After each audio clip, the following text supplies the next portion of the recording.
Hi guys, so I'm finally going to be reviewing Buffy the Vampire Slayer. Kind of sucks that it's over.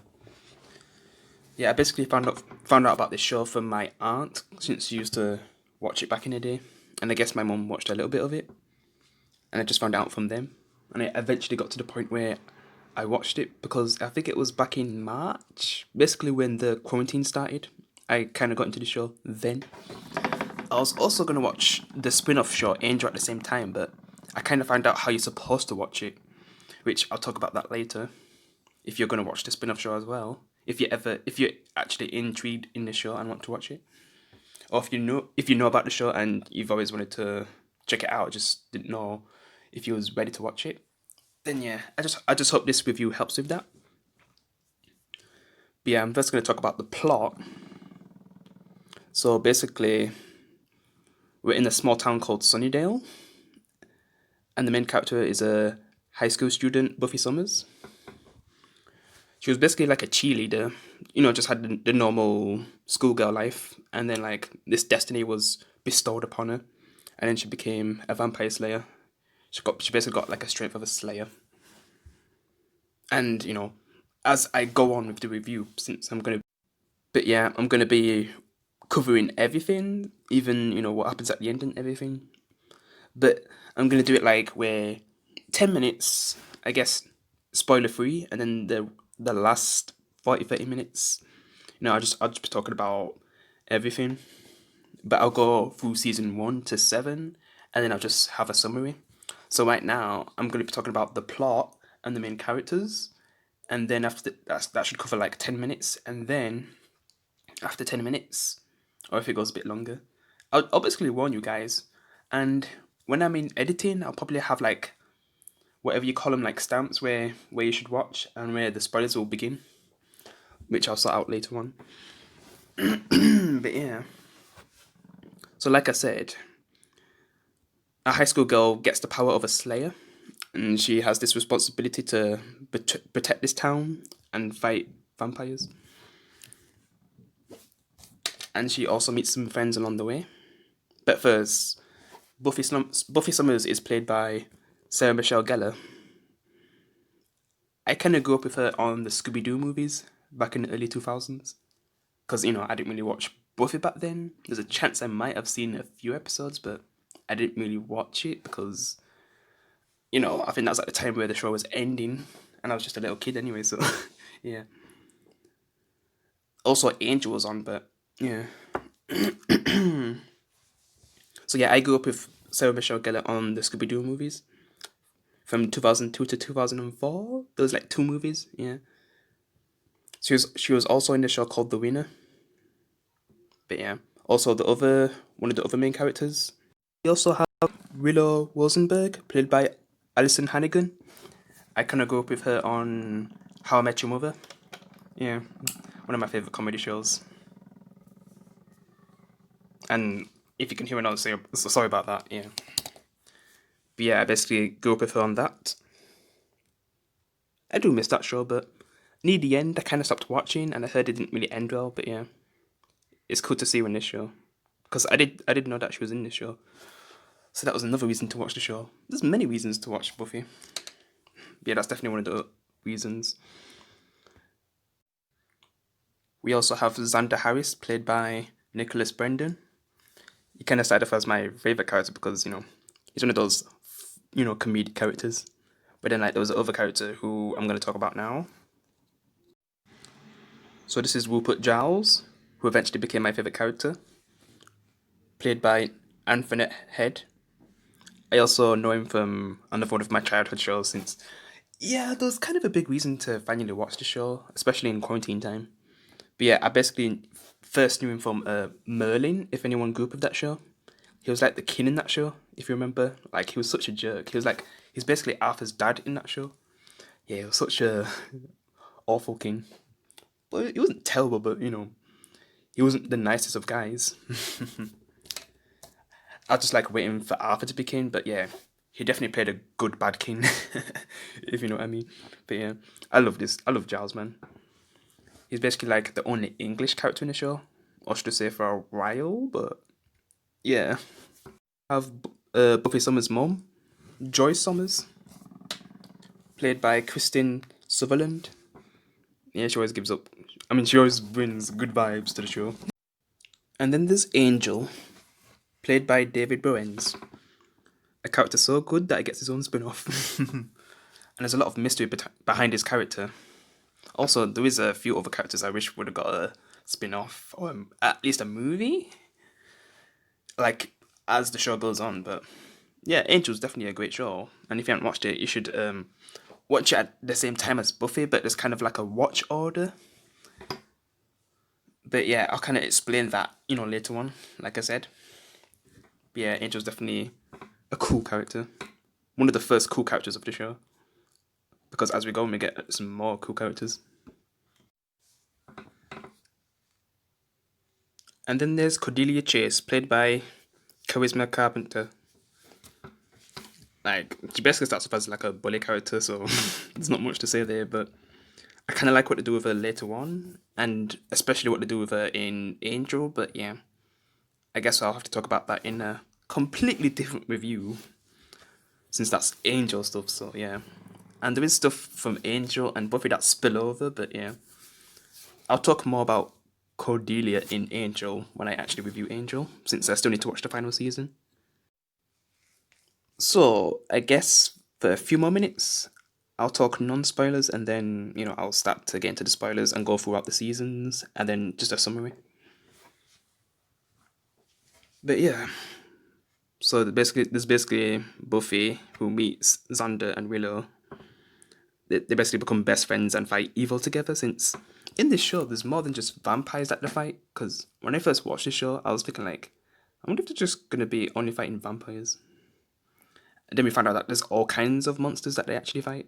They've even got a doll that just gives me goosebumps vibes. Yeah, that's probably one of my favorite episodes with the doll.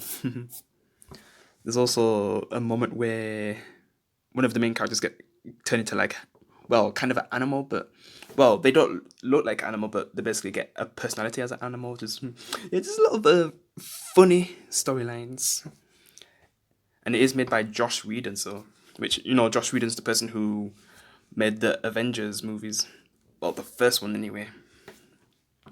And if you guys have seen Alien Resurrection, yeah, you kind of know what type of comedy he likes, but I don't think that worked for an Alien movie, which was the biggest problem with that movie. But for Avengers, it was perfect. For the characters, just the lines and everything.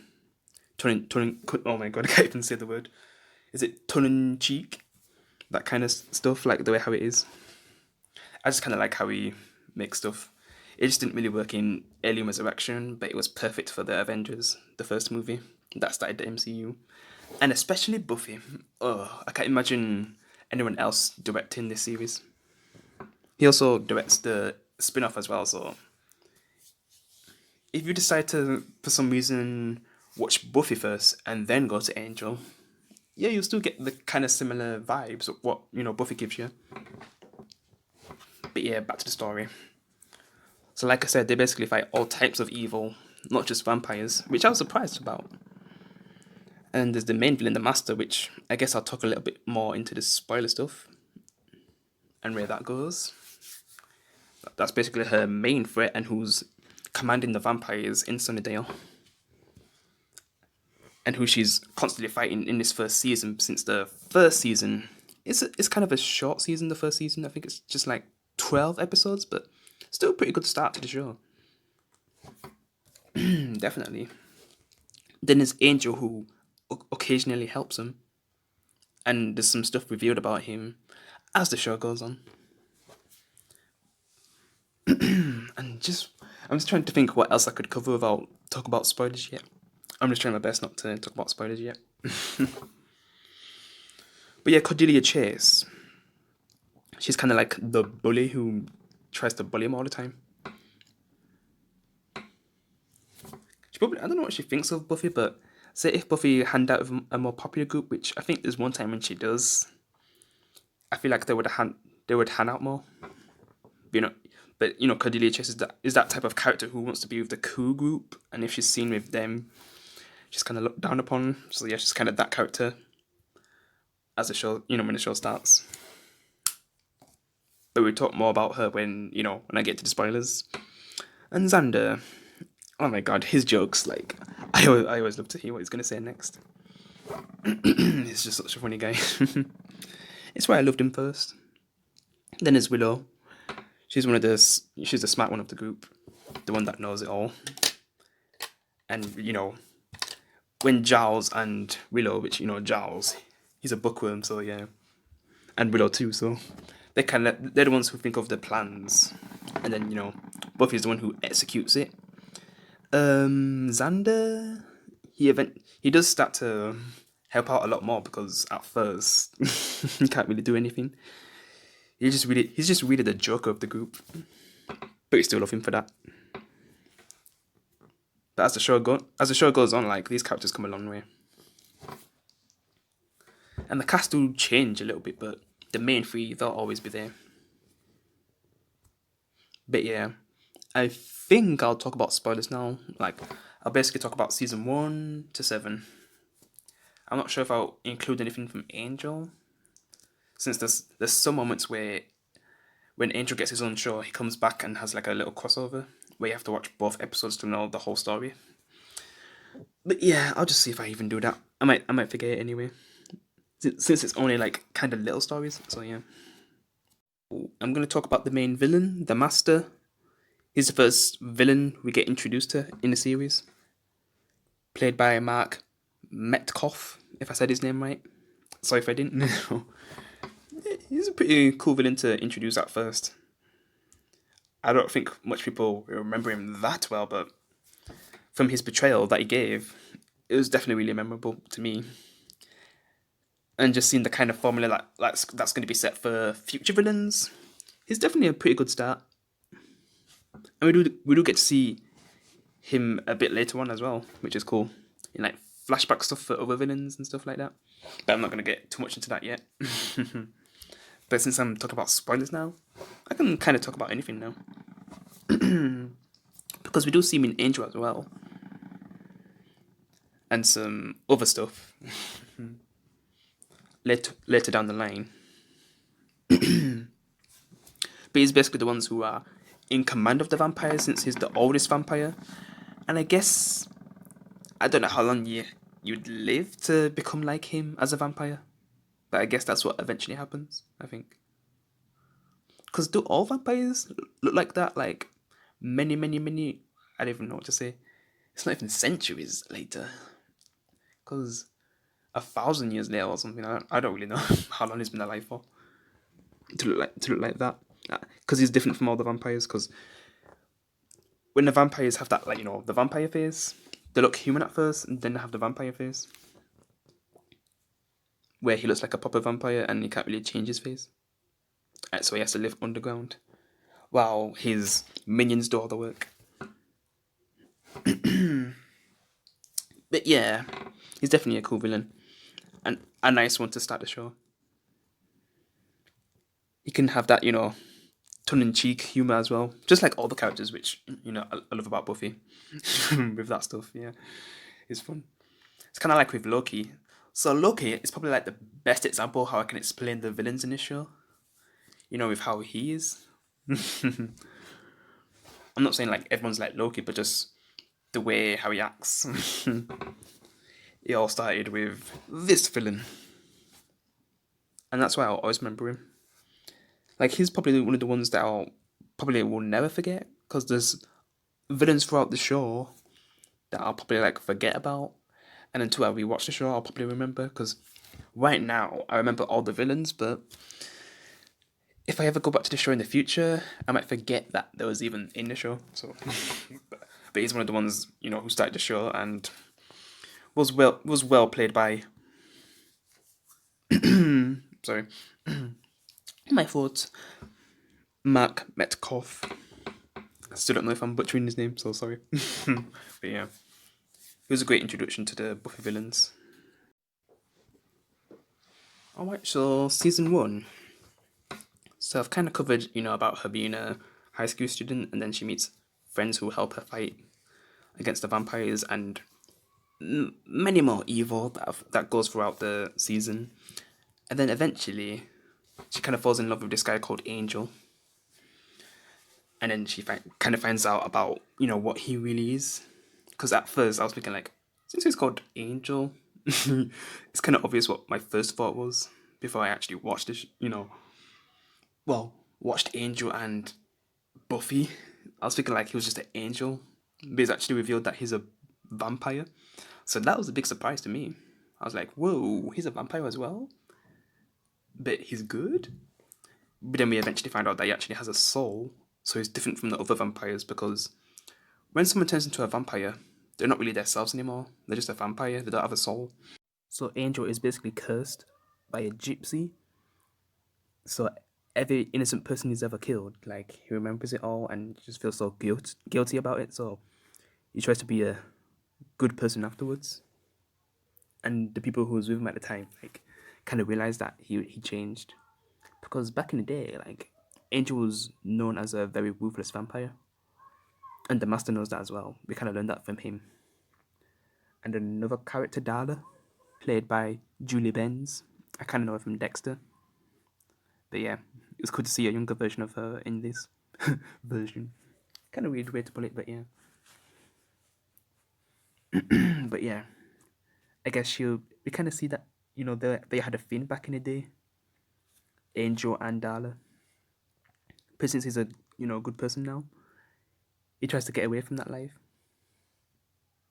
and what he used to be. Because we also get some backstory in the Angel show as well. Everything that happened, all the bad things he did. We get, like, the whole backstory in Angel, which is cool.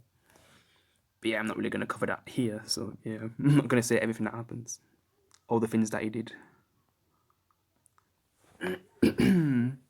Because we get a lot of info in Angel, and I'll save that for my Angel review.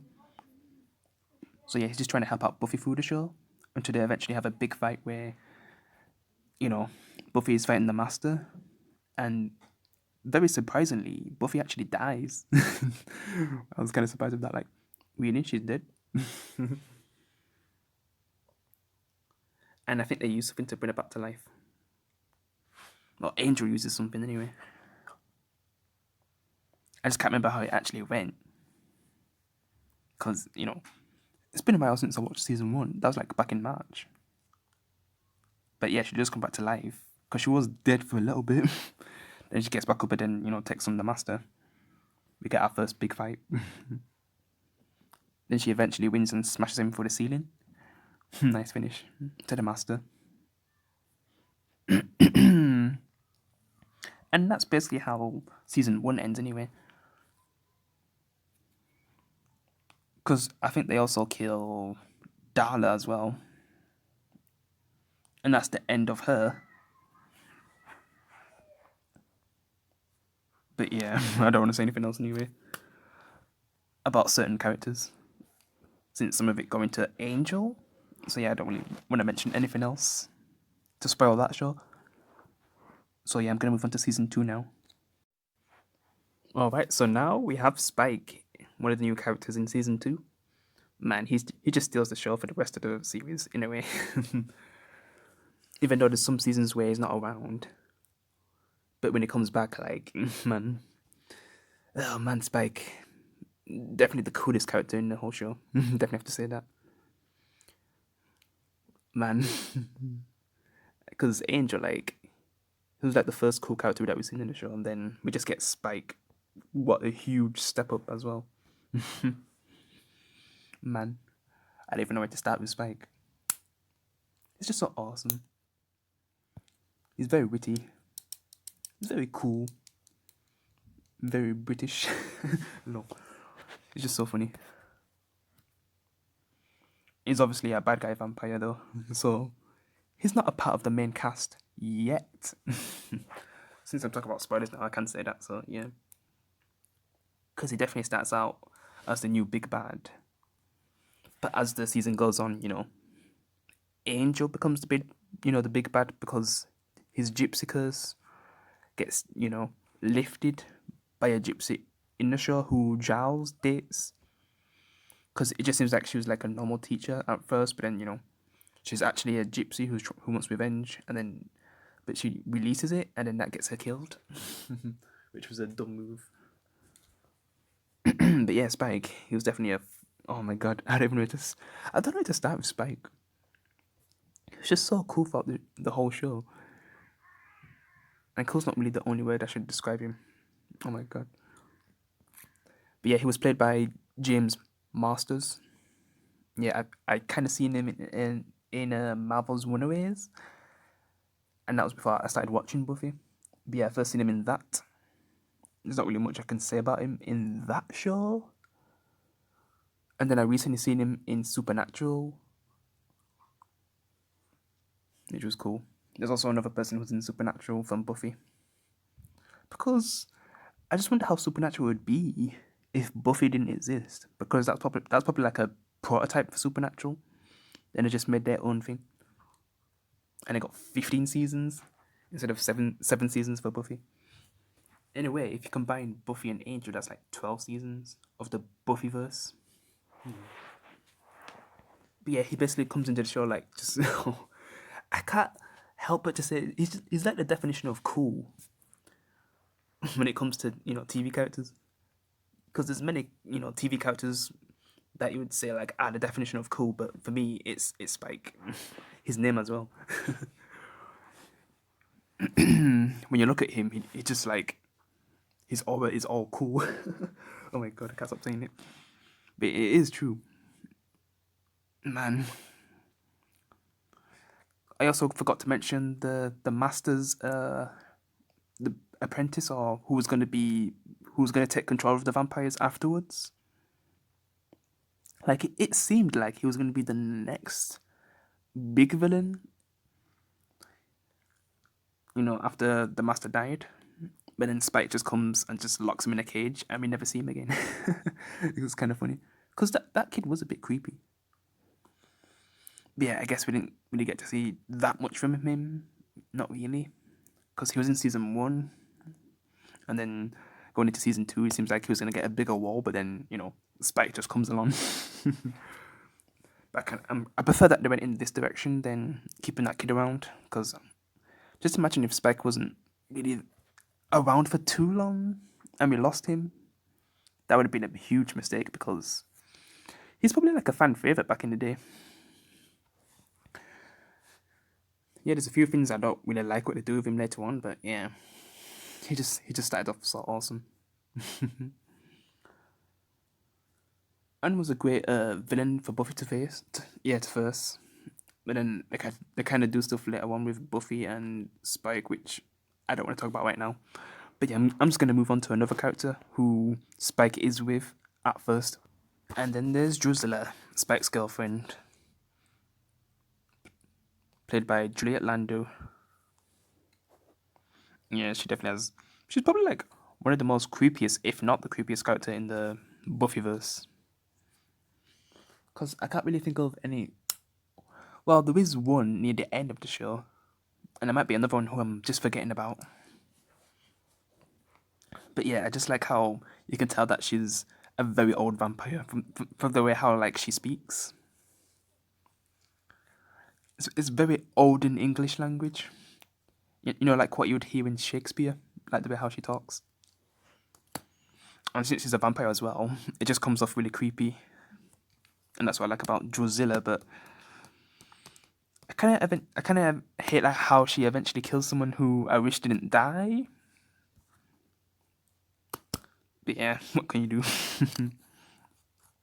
She definitely does a good job on her performance, and plays a very memorable vampire, just like Spike. But I love Spike more. But yeah, she eventually becomes like, I guess the last villain of the season, because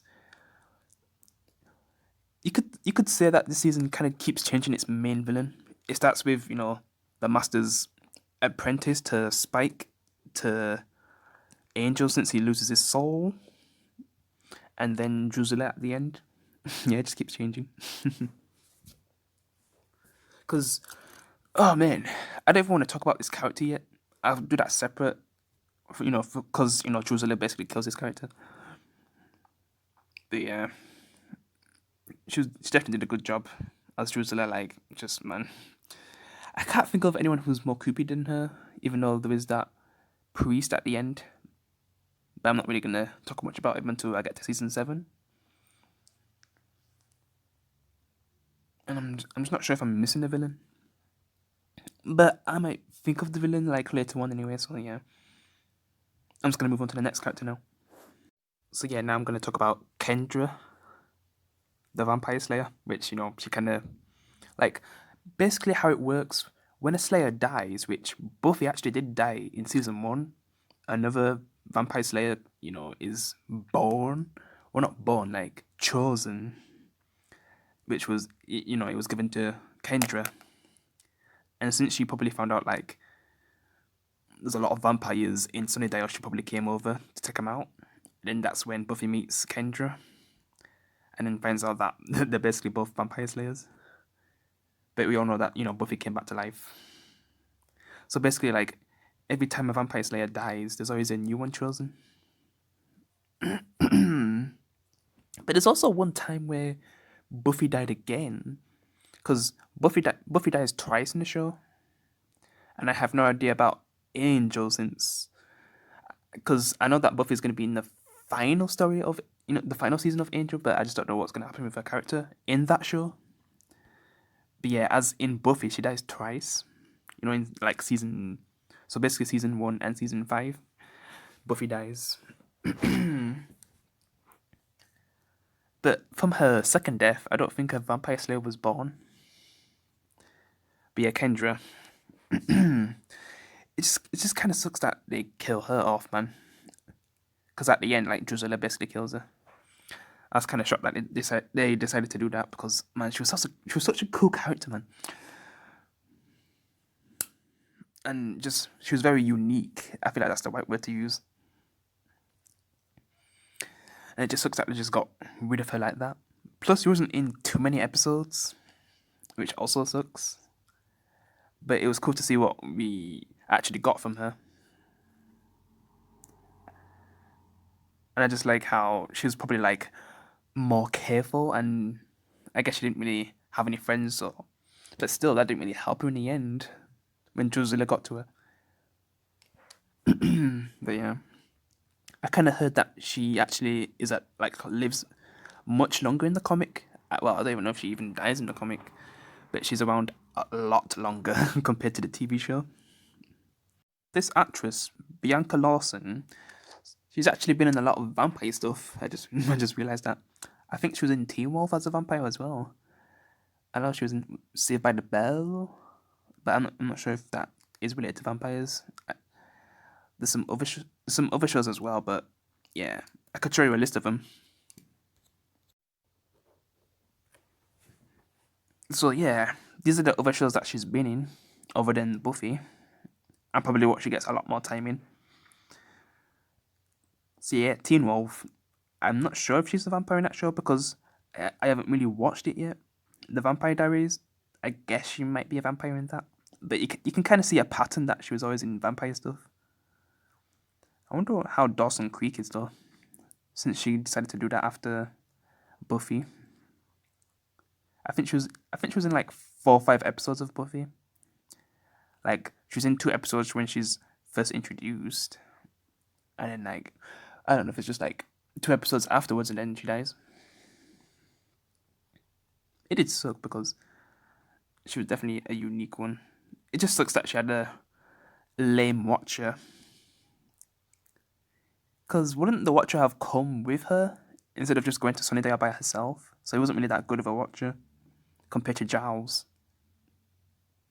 Because later on, like Giles kind of becomes Buffy's father in a way because Buffy's real father wasn't really that around.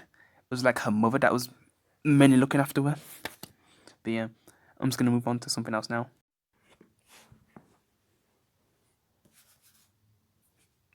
So yeah, I'm just gonna talk about more of season 2 now and its story.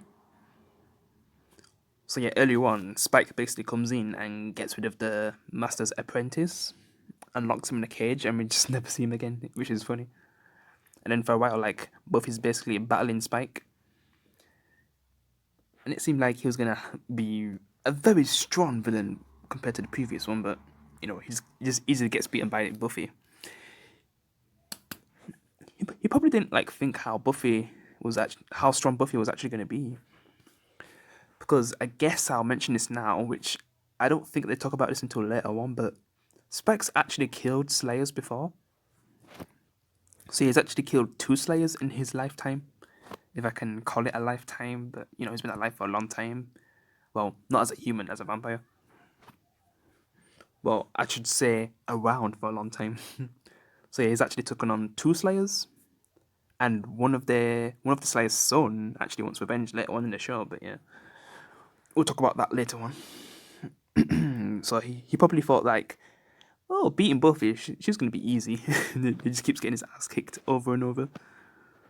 And then later on, there's a character, I kind of forget her name at this point, especially since she's not around for too long. With what she does. Basically, her and Giles kind of have a thing with each other. So they're together for a while, but then she's secretly doing something that gets rid of Angel's soul. So then, like, Angel, like, we truly get to see what kind of person he was back in the day before we get to see, flashbacks and stuff in Angel. And yeah, Angel's definitely ruthless. Just the way how he acts, he's a lot different.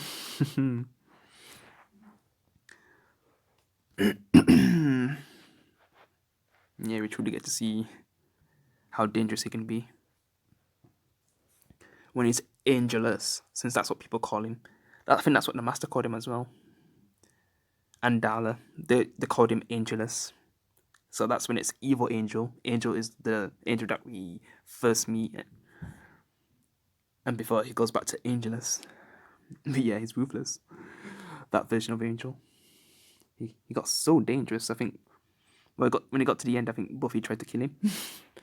Well, in a way, she was willing to kill him, even though Buffy just fell in love with him.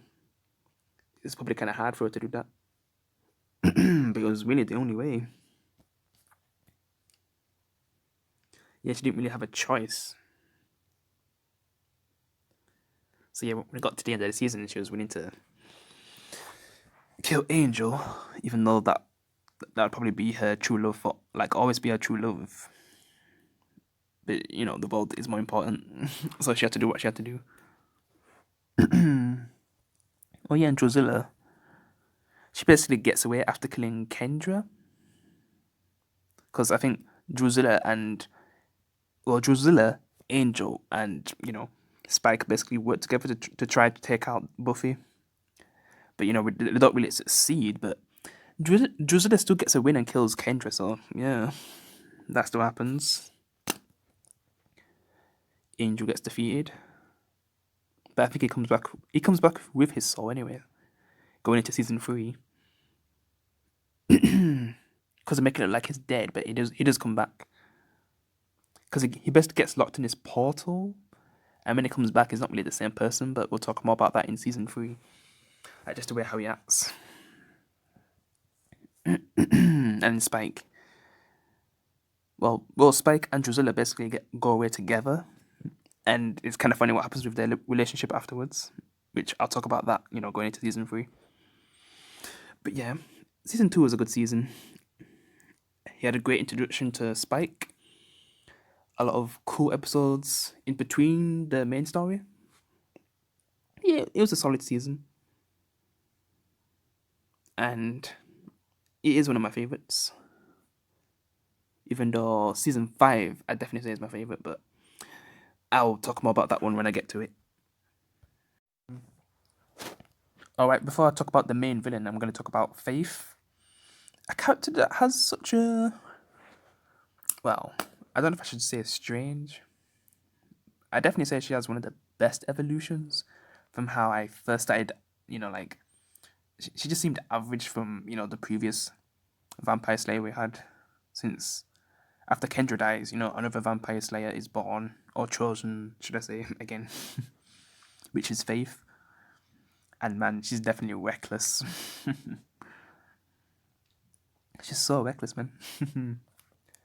Just gets away with whatever she wants.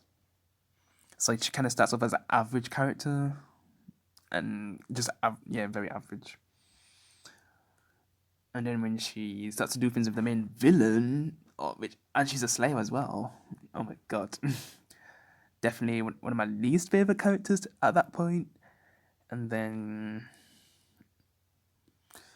I don't even share afterwards. I guess when she goes over to Angel, I guess I start to like her then, because I don't want to talk much about Angel, which we'll get into spoilers, but I'll definitely say that the best thing that Angel has is that it can make side characters or characters I didn't like that much from Buffy into amazing characters.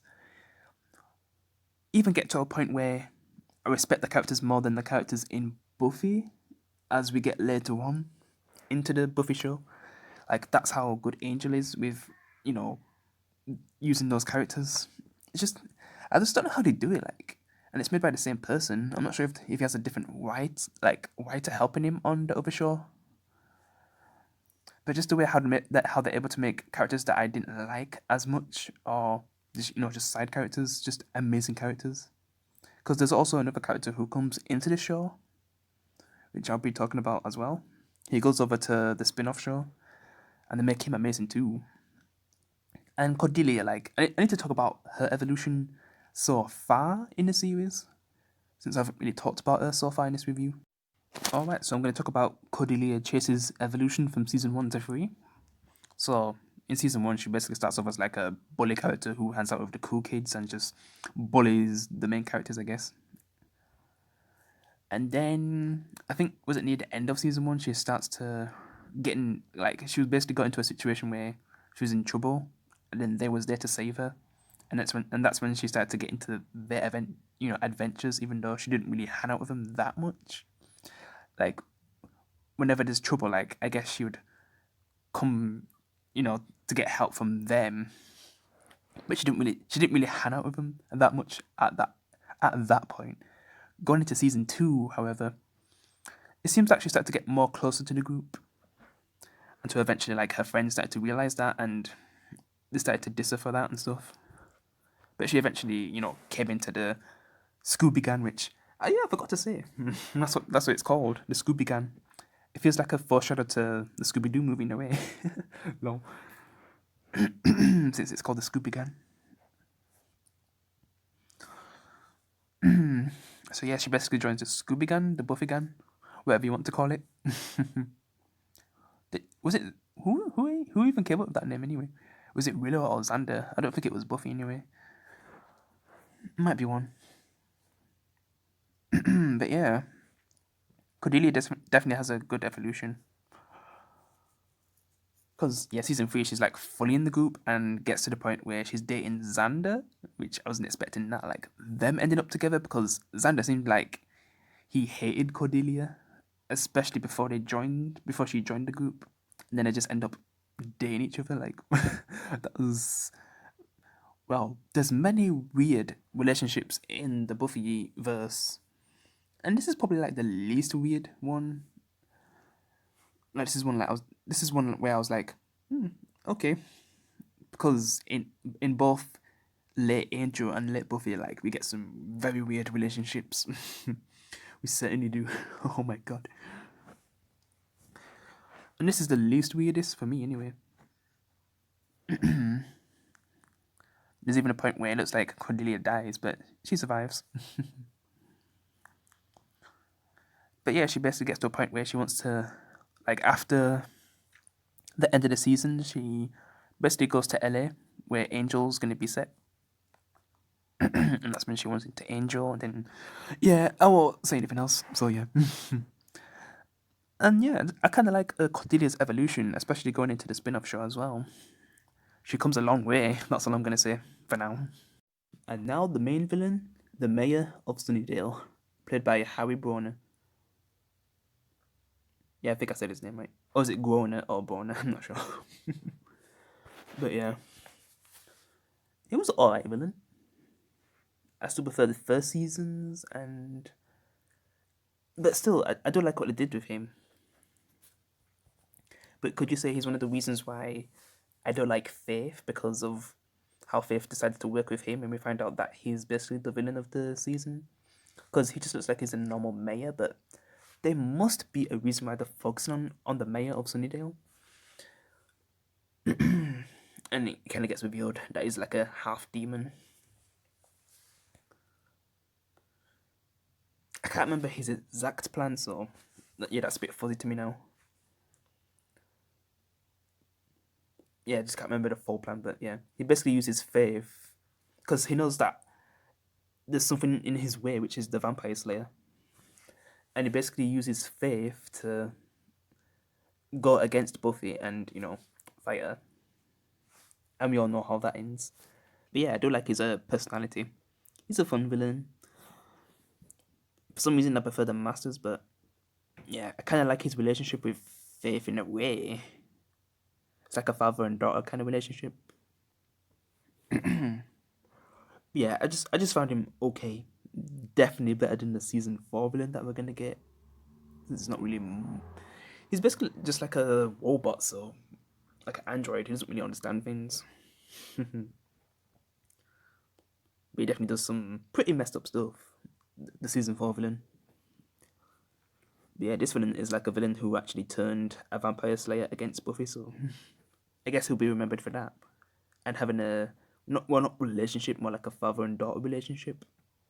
But yeah, that's all I got to say for him. And now we have Oz, played by Seth Green. I think they kind of introduced him in the previous season. We didn't really know much about him back then. But he kind of joins the gang in season 3. So yeah, he basically ends up dating Willow, which it seems like they have a nice relationship. But he's also keeping a secret that he's actually a werewolf. So it kind of feels like similar to Buffy and Angel, with him keeping a secret about him being a vampire. But yeah, with him being a wolf, that does cause a few problems sometimes, especially when there's a wolf and then they find out that he actually is the wolf. But Willow tries her best to still look after him, even though she finds out that because they basically make a cage for him. So like when he turns into a wolf, he could just like stay in there, and so he doesn't hurt anyone. Because he does try his best to control it, but it must be hard living with that as a teenager. But yeah, Willow, she stands by him, and then there's like some drama that kind of happens in season 4, which we'll talk about. All right, so it's time to sum up the story of season 3. So yeah, when Angel comes back from the place that he was, which you could basically say it was hell, he's not really the same, and just think that he's basically been there for like possibly thousands of years or something like that. I can't remember what he actually said, but he just wasn't himself for most of the season. It took him some time to recover, but they kind of introduced us to some new characters anyway, like Oz, Faith, and the new villain, the Mayor. So until he got things back together, we still had those characters anyway. Even though I didn't really enjoy Faith at first. But yeah, Cordelia and Xander, there was a thing in this season. And I was still liking Xander and Giles. He was still my favourite at that point. Willow was cool. She was starting to use more of her powers. Buffy still being, Buffy. No. But yeah, it still had a lot of things going for it. For it to, have a third season and continue after that. Because yeah, the fifth storyline did, have a lot of problems, but I still enjoyed it, I guess, more than other seasons. Yeah, I'm just gonna say the season 4 and 6, like for the most part, it just had some really bad problems that I just couldn't get through. Like with season 3, like focusing a lot on Faith and the mayor. But I did enjoy the mayor to a degree, and Faith, she just got annoying. I was fine with the relationship with the mayor and Faith, but I just kind of like getting her character straight after Kendra. It just felt like a downgrade, and Faith actually being in more episodes than Kendra. Yeah. It just took a while for me to actually like her character. And I think it was like I'm not even sure what time she went into Angel anyway, but that's when I started to actually like her. Because, when she came in, like, she was an average character to me. And then as the season went on, and she went more to the dark side and actually killed someone, yeah, I didn't really like her at that point. She actually killed a human. Because Slayers don't kill humans. And she was I don't know if you could say that she was the first to do it, because there's a chance there's might have been a Slayer in the past that's actually killed someone before. But yeah, she's the first that we actually see kill a human. Because Slayers are supposed to battle, demons, vampires, that kind of thing, but they never kill humans. Because that's crossing the line that they might not be able to come back from. Luckily, Faith does come back from that, and they actually start to like a character, especially by the end. And some of that's because of Angel, of her redemption in that show. But I'm not really gonna say what she does in that show. And some of the storyline kind of spills over to Buffy anyway, so yeah. Since there's like crossover episodes. But yeah, in season 3, not a big fan of Faith. I did like the villain; he was okay. And when Angel gets his self back together, he kind of helps with the defeating the main villain. He basically at the end, he's doing a speech because Buffy and her Scooby Gang are about to finish high school.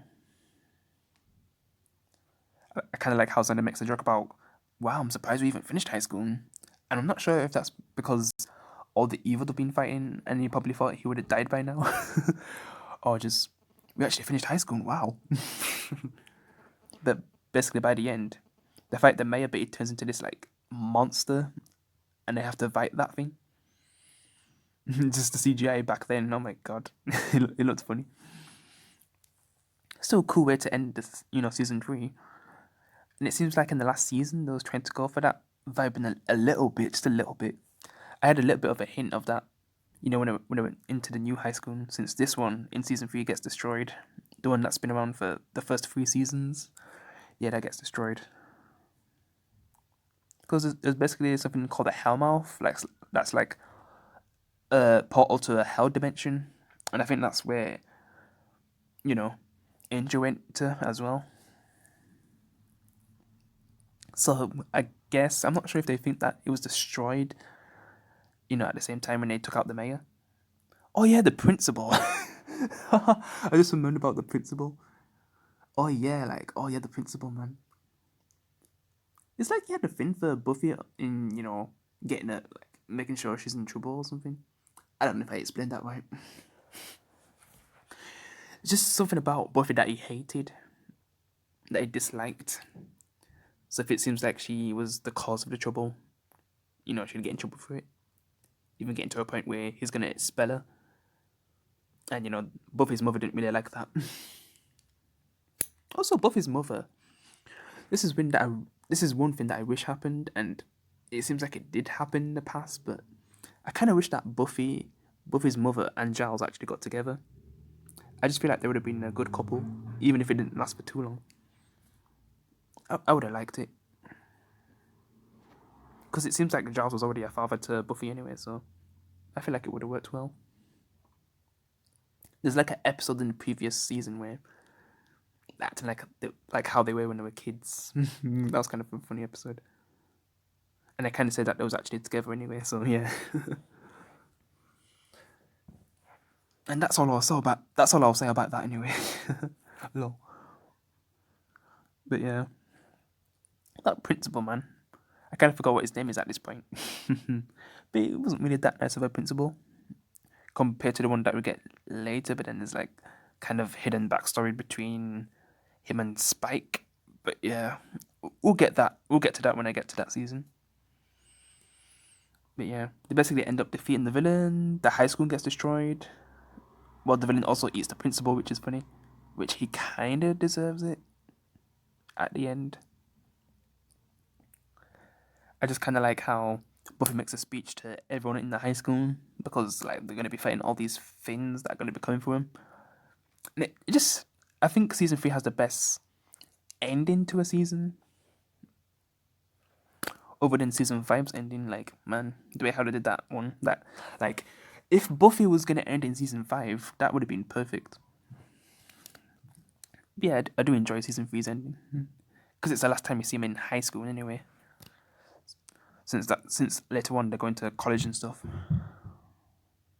Since they're getting older, and it's kind of cool that we get to see him evolve as the show goes on. I also forgot about a certain episode that introduces a vengeful demon called Anya. Yeah, when she comes into the show, she's like a villain, and she kind of makes like an alternate universe. I think that's what happened in this season. I sometimes get mixed up because it has been a long ride, and man, when I review Supernatural, oh god, I think I'm just gonna mainly cover the characters, some of my favorite moments. Yeah, just stuff like that. That's gonna take a long time to sort out when I get to Supernatural, because right now I just finished season 7, so yeah, I still got a long way to go. The show's gonna be ending this year. So Anya, so she basically starts off as like a vengeful demon, and we get to see more of a past later on in the show. So yeah, she basically comes into the show as a villain, which is cool. Especially with what happens, creating like a alternate reality where I guess Buffy was more cold and didn't really have friends. She was just more hardened. And then Willow and Xander, they became vampires. Just it was a completely different world. And was it like one character who remembered everything that happened for them to go back to normal? Yeah, that was just a crazy reality to see. And I kind of like how a part of that reality comes into the normal world in a future season. But yeah, we get to see Willow as a vampire again, but encountering the normal Willow that we know. But yeah, I don't know if I'd say that it's one of my favorite episodes, but it's definitely one that I remember. I kind of forgot Anya was even in the show going into season 4, especially when Anya and Xander end up together, and I kind of like their relationship as the show goes on, and how they end her character. But yeah, we'll talk about her more through the seasons. Alright, so I'm talking about Buffy season 4 now. I'm first going to start with the character Riley Finn, played by Mark Lucas. He's basically Buffy's boyfriend in this season. And someone who I was thinking, like, is he going to stay with Buffy? Because I was ever thinking that he was going to get killed off. Well, that was really the only thing I was thinking that was going to happen. Instead of them, in season 5 breaking up. Because he started to feel like he was just not really that involved of what was going on. Like he was held back a lot. Because at that point, even Xander wasn't held back because I guess he was in the group for a while at that point. So if he wanted to, he could tag along. But yeah, Riley, like he was one who was held back a lot. When when they actually started to get together, anyway. But we later on find out that he's a part of a secret group that we see throughout the season. These people with guns, this military kind of group. Yeah, he's kind of a part of it. Because, like, the first person we see him capture is actually Spike, I think. Because Spike finally comes back and then he gets captured. And they basically do something to him. Like, they put something in his head that makes him not harmful to humans. So he can't even eat humans anymore.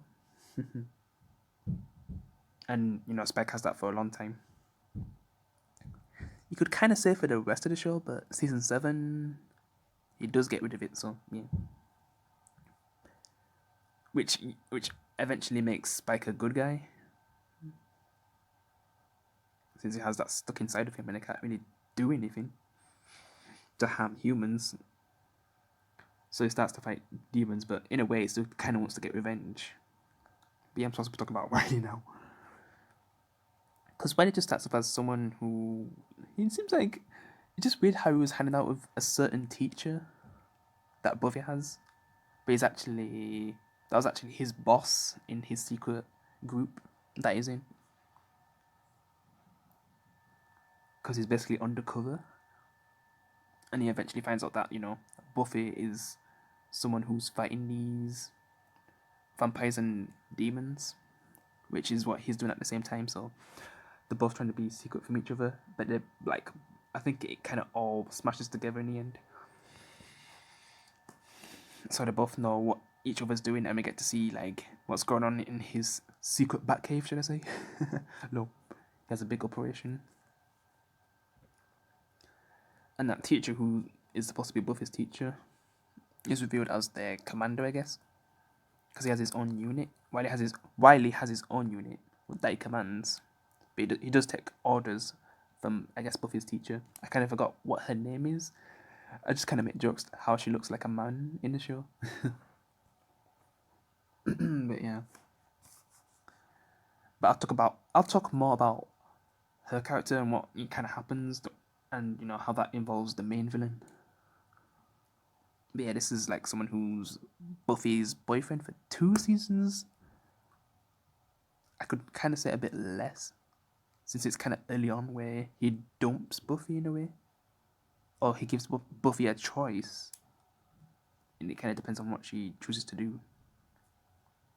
But yeah, we'll get to that in season 5. This is Adam, played by George Hosberg. I don't know if I said his name right. Hertzberg. Yeah, he's one of those villains that I just like, because there's not really much to him. It's just like an android who was created by the person who thought we were the good guys, because a part of the group isn't really good that Wiley's a part of. They was doing like secret experiments to create the ultimate weapon, but what happens normally, the weapon turns against them and then it goes on a killing spree. He even gets to a point where he kills a child, like brutally murders a child. They don't really show us it, but just like the way how they describe it, man. So I guess that's the most memorable thing he does, but other than that, yeah. There wasn't really as much to him. He's a villain, that's all I can say. He definitely played a good android, I guess.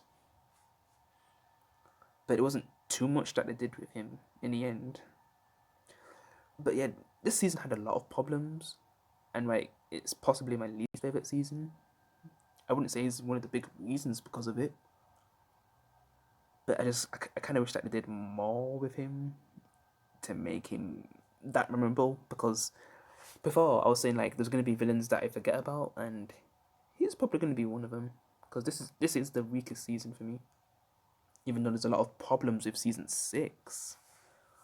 It's just that a lot of the episodes are average, and they even make the main villain average, because there's only like 1 or 2 episodes where I'm like, damn, I'm always going to remember them.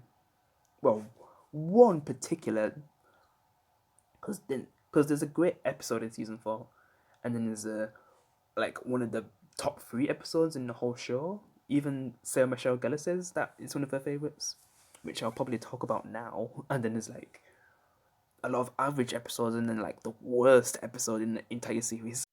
Alright, so I'm going to talk about the best episode. Well, the villains from the best episode. They're basically called Hush. So it's basically an episode where no one talks. Like, I think it's after the first 5 or 10 minutes, like, there's no dialogue at all. It's all communicated in like sign language and I guess boards. And then like when people are dreaming or going to sleep, these things come up to him, and man, it's just so creepy. Yeah, this is the thing. So I said Drusilla was definitely a creepy villain, and then we see these things, even though they're only around for 1 episode, they definitely have a memorable appearance in the show. Definitely. I always think about him even after going past that episode, since the rest of the season's not that great. Yeah. That's the only problem, man. Most of the season's not that great, so it's mainly average. But at least this episode came out of the season, which is in the top 3 for people's ratings. Most of the time, anyway, from what I've seen. Even the actress who plays as Buffy, like I said, this is one of her favorite episodes. One of my favorite episodes is from season 5. But yeah, we'll get to that when, because it's, a big moment. And it didn't even feel like Buffy that episode, but yeah. We'll talk about that later. So I'm going to talk about the worst episode in not just season 4, but the entire series. Alright, so, oh god, I just remembered when I watched this episode. And I remember my brother's reaction to this episode as well. Because he wasn't really watching the show, he just sometimes come in the room when I'm watching it. And, oh my god, just seeing this episode. Cringe, man. Oh. I don't even know where to start with this episode. My god. Because there is a lot of moments where Buffy can be a bit too silly. But this just went completely. It was just full of silliness, that's what I'm going to say. It just. At its lowest level, though. Oh my god. It's when Buffy went really low. It's just a really dumb episode. I think it was also the first time where Buffy actually drank as well. And then everyone just started to turn into cavemen. And just Buffy as well. It's just, oh my god, this episode, man. I don't think I'd ever want to watch it again. It does have a hilarious ending. Because there's basically someone who Buffy ended up with for just a. That's the thing, like, Buffy had like 2 boyfriends this season. There's the one that she had like for a few episodes, but turned out to be like a playboy or something, where he basically would date multiple women, and Buffy was basically a side piece. And then when we get to this awful episode, like it just ends with Buffy knocking him out as a cave woman. It was a funny ending, because for such a terrible episode, that ending was just perfecto. Just seeing Buffy as a caveman, it was just so weird. Boy, smell nice. Alright, so I'm gonna have a pretty fast summary of this season, since I just want to get out of this season. So, like I said before, I guess Xander ends up with Anya, a vengeful demon. He basically finds out that she's a demon anyway, but still goes out with her. But I do like their relationship throughout the show as it goes on.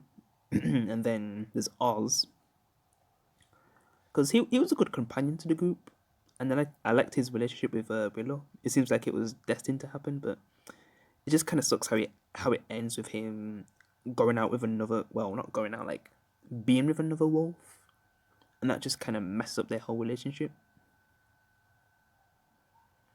And I think we do see him again later on, but yeah, it was just a brief moment. But Willow kind of finds someone else at that point. And what else? Buffy, like, so yeah, Buffy. Ah man, because we basically get to see Buffy and Willow in college, which was cool. It was definitely a change of scenery, and you could see that they're starting to grow up a lot more. Willow, she was like loving college, and Buffy, like, she was having a hard time, especially after her second boyfriend in the series was actually a playboy and was just playing her, and how heartbroken she was. And then she eventually ends up with this guy, Wiley. Yeah, I was just like, okay, he's okay. And then we find out that he's a part of this group. And then, yeah, I was okay with that storyline. It's just that this whole season was average. And then Spike getting captured and then turning into someone who can't even hurt anyone. And then secretly trying to get revenge by working with Adam when he breaks free, because Adam basically kills Wiley's, should I say, a mentor or boss? Boss, yeah. And for some reason, Buffy gets the blame for that. But yeah, they realize it's Wiley. And then he eventually gets some of Wiley's friends and controls them and kind of makes them like androids too, yeah. And I'm not sure. Well, Spike, in the end, I guess kind of helps him because he didn't really have a choice. And then, like, pretending like he was actually with him the whole time. Because there was moments where he's helping him a lot. Yeah, this was like the season where he started to help him a lot more, even though he was waiting for his revenge. And he can only get revenge if he's working kind of with the villain, because he can't really do anything at this point because he has that chip in his head. Oh yeah, and Willow, she basically meets a character called Tara, which we'll talk more about her in season 5, I guess. Since I didn't really just because when she came into the show, like she was just like there. Then she eventually becomes friends with Willow, and then she tries to introduce, you know, Tara to Buffy and again. But I think at the time there was something going on with Buffy. Oh yeah, I forgot about the story where Faith comes back. Well, wakes up from a coma because after season 3, Buffy basically stabs her, and then she falls down from a high place, then ends up in a coma. That's how it ends for her. Because I did talk about how the mayor gets taken out while eating the principal. But yeah, she basically wakes up from a coma and just goes on more mayhem again. And it gets to a point where, like the mayor left something for her, and she used it to go into Buffy's body. And I think this is the last time we see her for a while as well. I'm not sure if it's in the same season. Like after she tries to go inside of Buffy. Since the rest of the story goes into Angel, and then we see her one last time in Buffy for the last few episodes.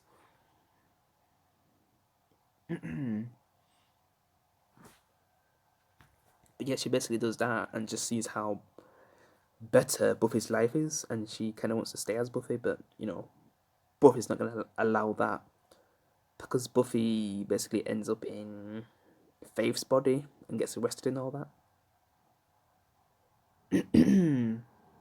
But she eventually gets to her original body, but she's kind of done things like, for example, sleep with Riley while as Buffy, which is kind of messed up to think about. Yeah, yeah, that's one of the weird things she does.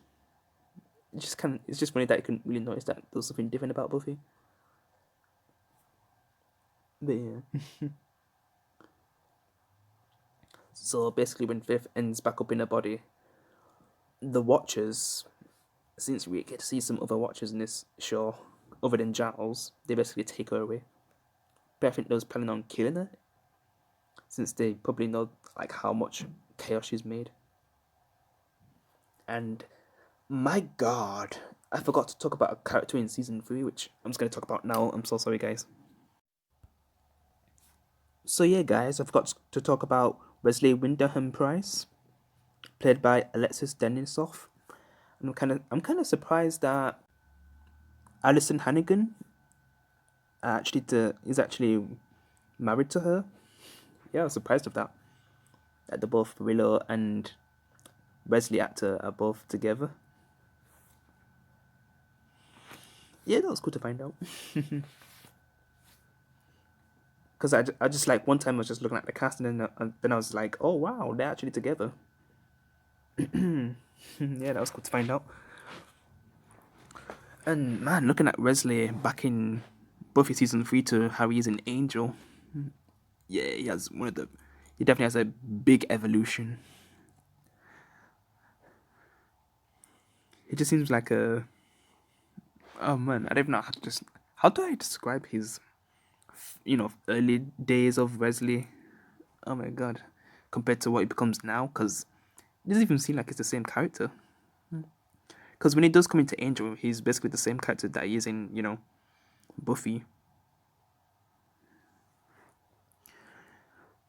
But then eventually, as it goes on, Angel, let's just say it goes through a lot of changes. Yeah, back here is more like professional, even though he does make mistakes. Because he's not really equipped to. Because at this point, Giles sometimes gets involved with the action, and he knows a few spells as well, so he can help him out. But Wesley, he can't really do that. He also I forgot to mention that Giles actually got fired because of the kind of father and daughter relationship he was having with Buffy, and he couldn't really be trusted, which is what the Watchers say anyway. So they hire someone else, which is Wesley. But I think Wesley, I can't remember if Wesley first started as Faith's Watcher, or like after things didn't really work out with Faith, like. But I'm sure, like, when he came to the show, he was Buffy's, and then he became Faith's. Because Giles, like, he stopped being Buffy's Watcher for, like, a long time. But he eventually became a Watcher for Buffy again. But it's kind of something that Buffy works out with the Watchers later on in the show. I think it was around season 5 or 6. I think it was 6. Yeah, I think so. After it was sometime after Buffy has come back to life and stuff, which we'll talk about that later. But yeah, it seems like he was more equipped than Giles, but I don't think he was as brave as Giles though at that point, because yeah, Giles has come a long way. It's just funny to think, like, just looking at Wesley here and how he's an Angel, like, it doesn't even seem like the same character. So that's what big of a change he actually has in Angel.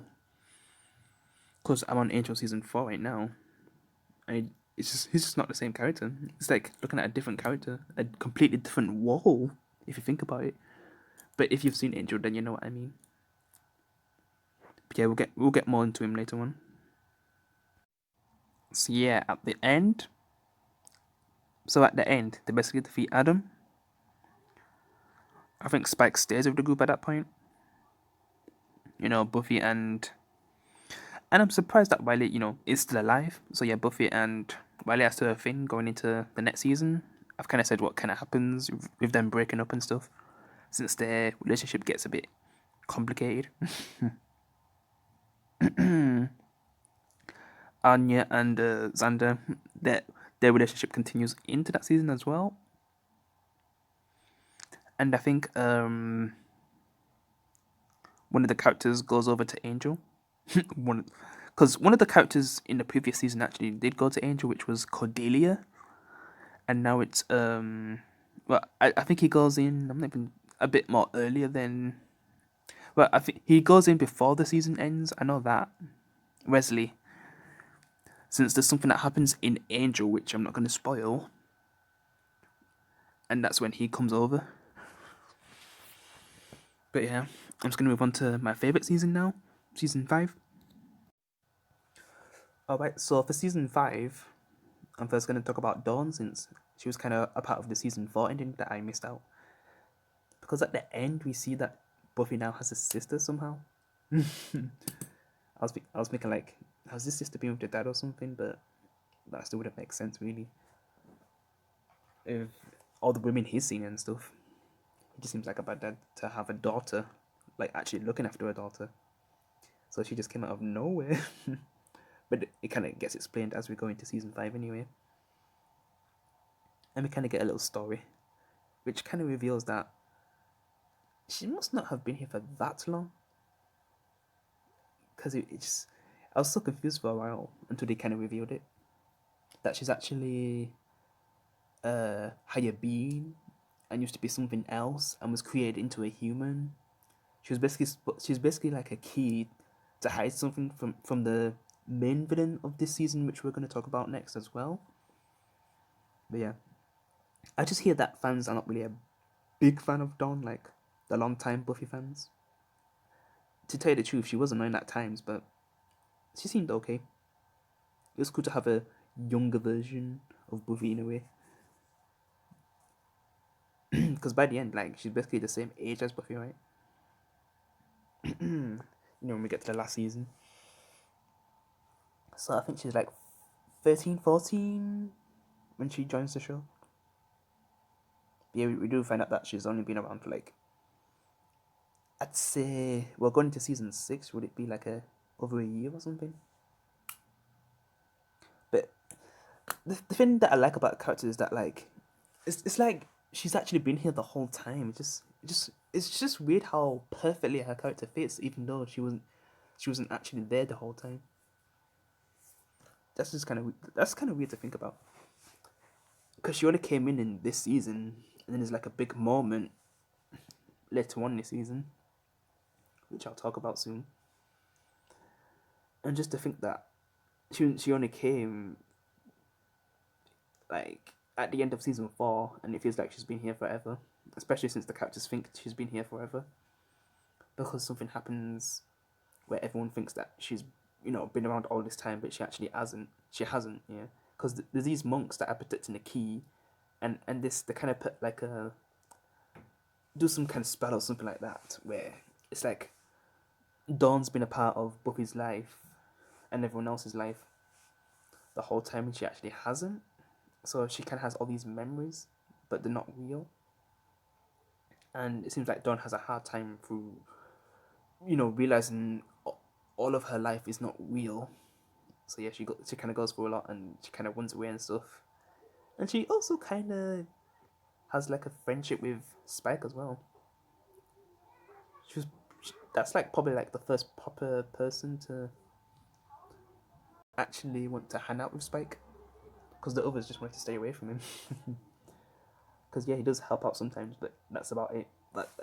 That's how far their relationship with, between the Scooby Gang and Spike could go. But Dawn actually wanted to be around him. And then we get later on into season 6 stuff and what happened with Buffy and Spike. So yeah.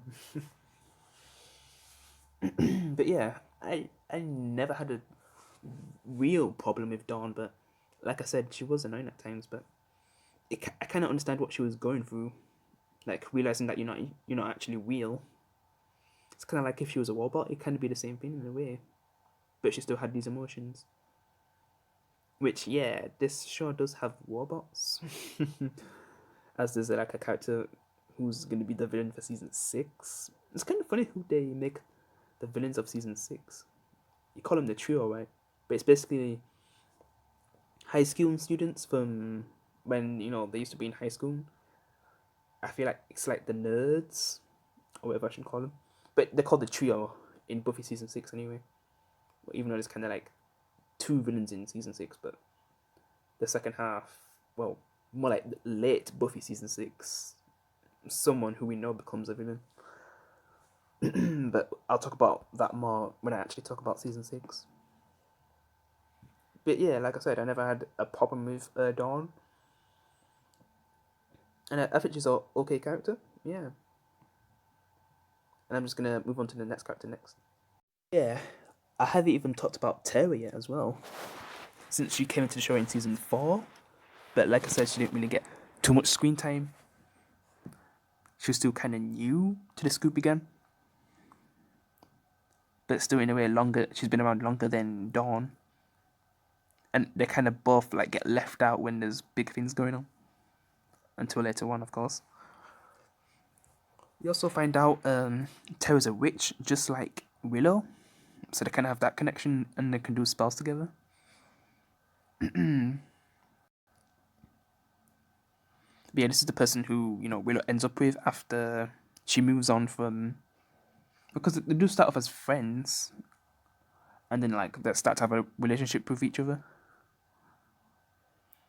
But yeah, that's like after Oz has left and we don't really see him ever again, because he's in Angel one time and then that's about it. After we see him one more time in Buffy, that's really all we get to see from his character. Kind of sucks how his character ends. We didn't really get to see him redeem himself or anything. or actually get more control of his beast. But oh well. Yeah, I like Terra throughout the show. She's a really cool character. I'm not sure if I should say cool. Well, because from season 1 to, should I say 5? Because 6, like, there's some changes. Willow seems to be like the nicest character, but then it eventually becomes Terra for me. She's also more shy than Willow, because in early Buffy, like, I'd say Willow was definitely shy, but Terra, like, yeah, she's definitely she's a lot more shy, and she doesn't really come into her character until later on. All right, now we're going to talk about the main villain, Glory, of season, like, she's the main villain of season 5, basically. She's played by Claire Kramer. She did a good job as the new villain. Definitely a step up from the last villain. she was probably like my favorite villain at this point, if not my favorite villain. Because when I try to look back, well, the last villain, like, the thing that sucks is that the person who they choose to be. But yeah, the villain was like 2 villains in one. So, but yeah, I'm just gonna talk more about Glory, and we'll talk about that last villain later on, even though it's kind of 2 villains. But yeah, Glory. I just love her energy. She's just really fun to watch. When I first seen her, I was just thinking like she was just like some random crazy girl. I was like, who the hell is this? But then we eventually find out that she's like the main villain. She's looking for a key, which we find out is Dawn. But she doesn't know that a human is the key. And Buffy's trying to, like, the monks tell Buffy to protect the key, and she kind of finds out that her sister is the key. And she's kind of shocked to find out about that, and her friends, because they all think that she's been there like their whole lives, including the mother. But yeah, I definitely like Glory the best. Alright, so season 5, I've kind of covered some of it already with Dawn not being real and actually being some higher being before she was human. And man, there's also my favorite episode is in the season, and it's probably the most emotional TV episode I've ever seen as well. So yeah, I have to talk about that too. So I think I'll talk about that separately. I'm just going to talk about what happens with the villain and everything else. So yeah, I did say that Buffy and Riley break up this season because he feels like he's not really that involved with the Scooby Gang, I guess, and in Buffy's life, even though they're together. So that kind of messes up for him. Well, he gives her a choice to meet her in a certain place, and if he doesn't do it, then he's gonna leave her forever, and that kind of basically what happens. Even though she does make it in time to see him, like, he doesn't really look back because he's just flying around at that point. But even if he did see her, would he have said to land the plane or helicopter or just keep going? That'd be funny if he actually looked at her and then he just still flown away. I just like how just looking back when she was actually there. But yeah, it just seems like, man, from season 5 to 7, Buffy just goes for so much. And even though I don't like what she does in season 6, but she was dead, so. And knowing the place that she was in when she did die the second time, man. Because when she died the first time, she wasn't really dead for that long, so she came back very quickly. But when she died in season 5, at the end, and it was more of like a sacrifice as well, to stop the threat that would harm the world. She was dead for a very long time, and she was actually in a different place at that point, which is revealed when we go in season 6.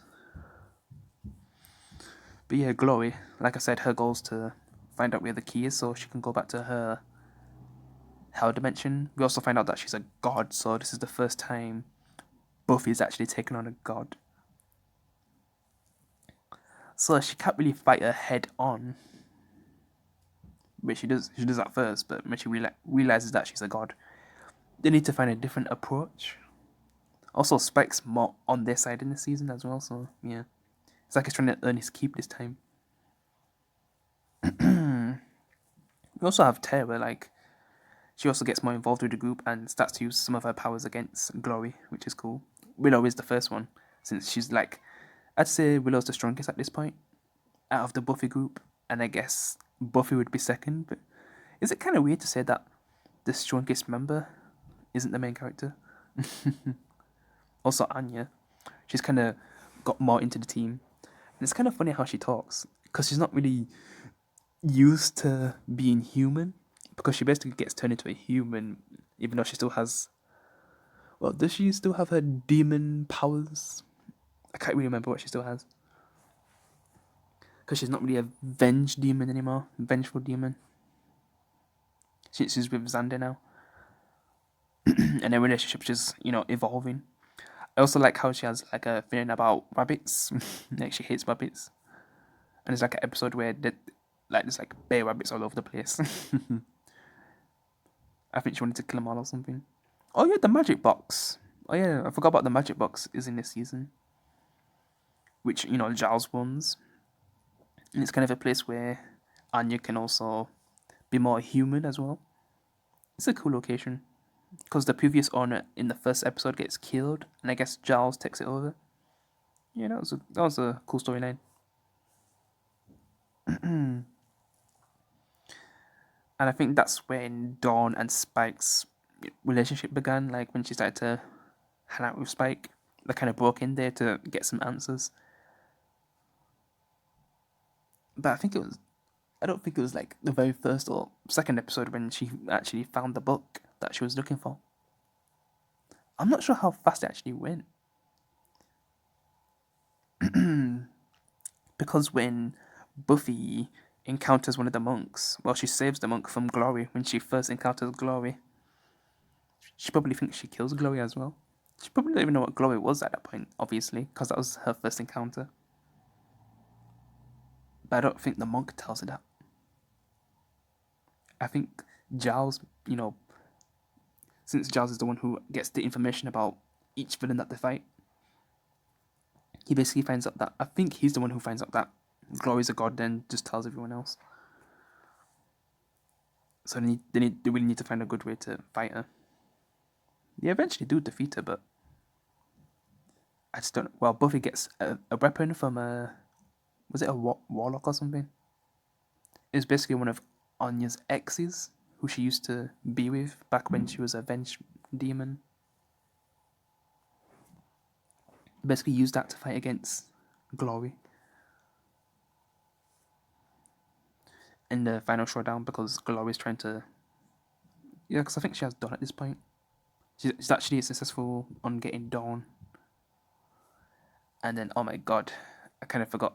I did leave out a certain storyline that happens before Dawn gets taken by Glory, because I want to talk about that separately before I talk about season 6 and then 7. But there is a relationship I want to talk about before I talk about season 7 as well. But yeah, season 5, you just see Buffy just go through so much, and I do respect her for everything that she goes through, man.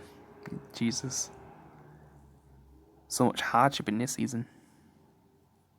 Because in this season, like, her mother isn't really doing that well.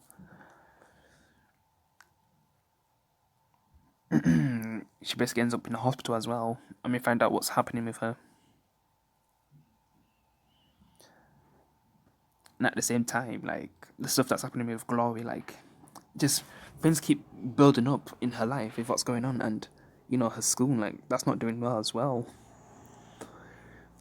Well, like, her life in college, like, that's not doing too well.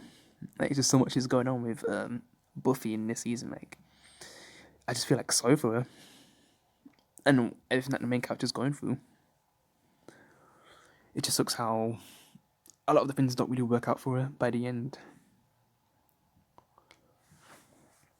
She definitely defeats Glory, but she also loses her life at the same time to make sure the portal gets, closed. Because if that portal stayed open, who knows what could have got through. Because Dawn was the key to open it. And I guess Buffy wanted to close it by sacrificing herself. And man, if the show ended there, I guess I would have accepted that ending. Like, because it was well done. Also, Spike in the end, like how he promised to look after Dawn since they kind of grew a little relationship. Glass Shadow joined. Yeah, I just really like the season because of everything that Buffy goes through. It's just like it's probably at the point where it's the best version of Buffy for me, and just all that struggle that she goes through, and even in the end with what she does, just got to respect her for that. And it's hard not to love her character. Apart from when we go into season 6 now, but I'm going to talk about the certain episode in season 5, which is also my favorite episode and the episode that just made me so sad. Alright, so we're going to talk about Buffy season 5, episode 16, the episode where Buffy's mother dies. Man, this episode could just be a video in itself. Like, I could just talk about this whole episode for a long time, really. But I just want to get through this review much faster now. So, yeah. Because there's going to be a lot of editing in this review, but yeah. Man, this episode definitely left an impression for me, man. It made me think about stuff as well. Definitely the best acting in the whole show as well. Because there is a lot of moments where Buffy does get serious. But man, this one, it went all out. It didn't even feel like Buffy. It didn't even feel like Joss Whedon's, directed this episode. It must have been other people as well. To make an episode like this, like, I wasn't expecting it. Just the reaction to Buffy's mother's death, it just felt so real. Like, you could tell how much in shock Buffy was. Like, she didn't even really realize what was going on until it just hit her. Like, it didn't hit her straight away. It actually took some time throughout the episode for it to actually hit her. Like, also when she was talking, it didn't really make sense. When the ambulance people arrived, and also when she was phoning them. Man, it made me think, like, what if something like this happened to me in real life? Like, what if someone that I loved died and I was just, like, in this state? Man, it's just an episode that just makes you think about things.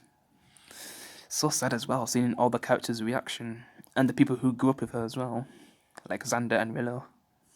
Man, even Anya, like, that was actually the moment that made me cry, because at this point she's kind of become, she doesn't really understand what she's going through with her emotions as well, because this is the first time she's actually proper sad. Since Anya's like a half demon and she doesn't really understand what's going on. And that was actually the point. That was actually the moment that actually made me cry. Yeah, definitely cried from this episode. Because, like I said, there is a lot of sad episodes, but this one, wow. Well directed, just well filmed, like everything, wow. I wasn't expecting an episode like this on Buffy. I just feel like one day I should do like a whole, focus on this. I just don't know if I can do it now because I just don't want the review to go on for too long, but yeah. Definitely the best episode of the whole show for me. The most emotional. And I always remember it. Alright, so I'm going to talk about season 6 now. So basically at the end of season 5, Buffy sacrifices herself to, protect Dawn and the rest of the world and close the portal, costing her life. But Willow, like, later on, like, a few months later, finds a way to bring Buffy back. It takes, like, 2 episodes for Buffy to actually come back to life. But man, Willow... Oh, man. You kind of realize how powerful Willow truly is and what that's actually going to lead into, especially by the end of the season. Or should I say later this season. It's like episode 13 and 14 when we realize how, like, what kind of power Willow actually has. But hey, bringing back the main character to life. Yeah, she's definitely the most OP character in the entire series. For me, anyway. But it's hard to not argue that. Bring the main character back. But when she does come back, she's not really herself. She also doesn't really talk as much as well. And Spike, he's kind of gotten more into the group too. He's kind of like more a part of it. He helps when he can. He was also one of the people who grieved Buffy's death as well. Dawn didn't really have it easy too. But yeah, just when Buffy's return just felt so weird. She didn't seem like herself. It's kind of like a vibe with Angel when he came back from that hell area that he was in. It was basically hell anyway, and he was there for a long time. Buffy, when we found out where she's actually been, which I'm just gonna say it, she's basically been in heaven, like the way how she describes it, and then being brought back to a world like this. It must have felt so weird. Cause yeah, she was basically in heaven. It just the way how she described it is like she truly was in peace, and then she was brought back to this world because of Willow, man. Oof, I just don't know what to think. Was it a good idea to bring Buffy back? In the long run, yes, but naturally, obviously, no, because Buffy was killed by unnatural way means. It was mystical her death, so that's why she could bring her back. But it took her basically most of the season to get back to what she used to be. Especially when she ends up with I'm gonna say Spike. Yeah, Spike and Buffy actually get together. Oh god. You never think that Buffy would actually end up with Spike, the season 2 villain. Man, that was definitely the weirdest relationship I've seen in the Buffy universe. I'd probably say second now after seeing a relationship in Angel, which I'm not gonna spoil. But it's still one of the most weirdest relationships to actually happen. But she's not really herself this season anyway, so it was just really weird to see. Just and the way how she acts as well, like just man, she wasn't really herself this season for most of it as well. But yeah, the relationship kind of starts from when they first kiss in that singing episode, which was an okay episode. I kind of enjoyed it.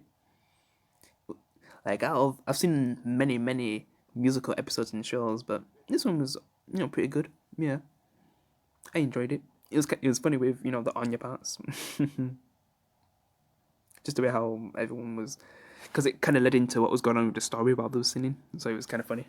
Yeah, and then just the ending just kind of confused me with Spike and Buffy kissing, and then as the season goes on, God, I don't even want to talk too much about it. Because it was bad enough with what they did with Spike, with that robot that one of the high school students made. Because there's basically an episode where they bring back a character who was in Buffy's high school. I'm not sure if he was. I'm not sure how much we actually seen him. Because one of the trio, which are basically going to be the next villains in season 6, he's basically like someone who got bullied in high school, and then it was like an episode where he becomes really famous, but I think it's by Anya's magic, where they create an alternate reality. And then we see him again in a trio.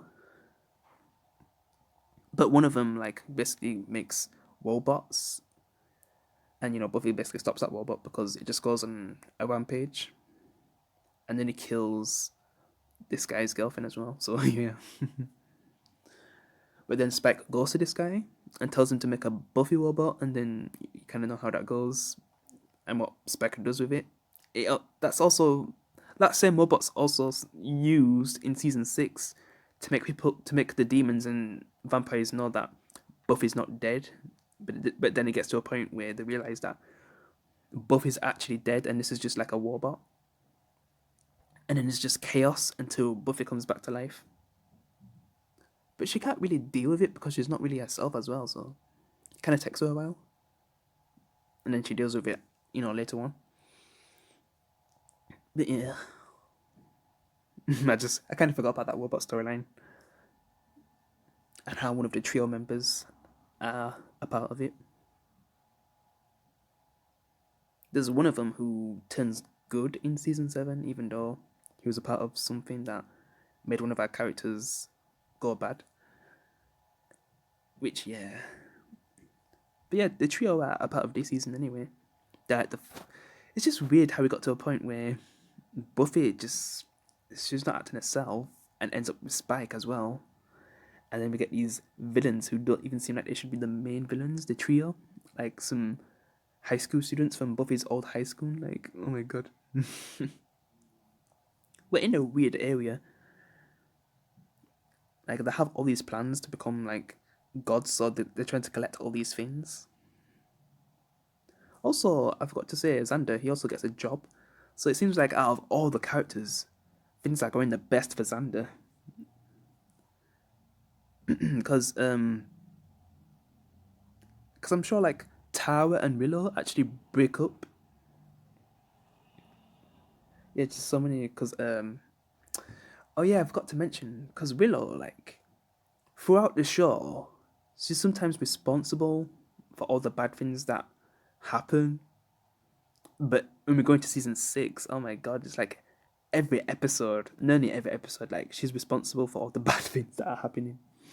My god. And when she tries to use a spell on Tara, like, that's kind of it for their relationship. It's kind of over. And when, like, later on, when she tries to be better and they're, actually getting back together, the trio, because there's basically a moment where the trio get, like, two of them get captured by the police, and it's because of Buffy, I guess. And, the leader of the trio wants to get revenge because of that, and he tries to shoot Buffy, and he does shoot Buffy, but he also kills Tara. Which, damn, cause man, what we see Tara go through for that last season was bad enough. When Glory actually got to Tara, and she was kind of messed up for a long time after that. But they eventually fixed Tara because, like, Glory, I forgot to say, like, she's able to, like, suck the life force out of people and take all their memories. I kind of forgot another thing about her where she had, like, two different. Well, she basically, like, her brother would kind of form into her. Like, that's kind of confusing to explain right now since I should have explained it in when I was talking about season 5, really. But it's basically like she kind of turns into her brother, who's the good side and was trying to protect Dawn at the most part until, like, he didn't really have a choice, and then, like, he turns back into his sister. So yeah, that was kind of a funny thing that was going on. Yeah, I'm sorry that I forgot to discuss that. Yeah. But yeah, so basically Tara gets shot by the trio leader, and man, that's when Dark Willow begins.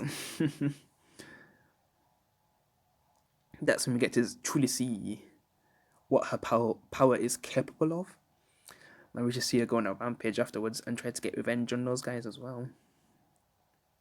Because I think the other two are still stuck in prison while their leader is on the run. So it's kind of like he left them behind. I also forgot another character. Was it Madison or something?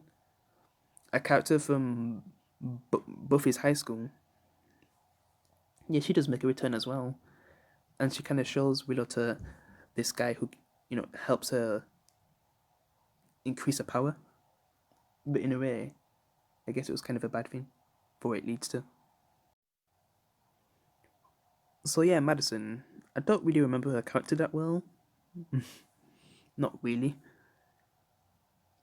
I do know she got turned into a rat by a spell, and there was one moment where she came back to herself, and then she turned back into a rat, and then she finally came back as herself. But then she was kind of bad, and made Willow do bad things as well, and caused some of the problems in season 6. And then we didn't see it until season 7 again and tried to get revenge on Willow. Yeah, she wasn't really a character I remember that well, but it seems like she caused more trouble than any good things. But yeah, I'm just gonna move on to Dark Willow now. Yeah, Dark Willow. Man, you wouldn't think that the nicest character of the show would become the darkest. Oh my god. Like how far she actually goes, man. Because when she finds the person who killed Tara, she basically rips off his whole skin. Like, oh my god. You never think that Willow. You never think that Willow would probably do the most darkest thing in the whole show. Like just seeing that as well. Like just seeing it all get ripped off. Oh my god, that was so dark. And seeing him beg for his life. I just didn't want Willow to be the one to do that, even though he did deserve it. Just Jesus. And then afterwards, she's not really done. She goes for the others. We just kind of see what kind of power Willow actually does have. Because they're not really able to stop her. Because they just try so many ways. Also, Giles, I forgot to say that he wasn't really in the season that much until the end, where Willow was just, going crazy. And was about to destroy the entire world as well. I just kind of moved that for a second because I just seen something. But yeah, that's when Giles comes back and tries to battle Willow. He actually does a pretty good job for the most part. Basically holds her off for a while. But then, Willow just... It just seems like Willow was nearly at the point where she was going to kill Giles. It's like at that point, she just wanted everything to end. And that means the whole planet as well. But Xander, the voice of reason, which... Xander, man, he becomes a great motivator to the group. And at the end, he's actually the one who saves the world. Also, Anya. Wait, I'm not sure how Xander gets there again. I'm not sure if it's by Anya, since she can teleport, and she also helps the others escape, I guess, the trio. The other 2 members. They go to Mexico, I guess.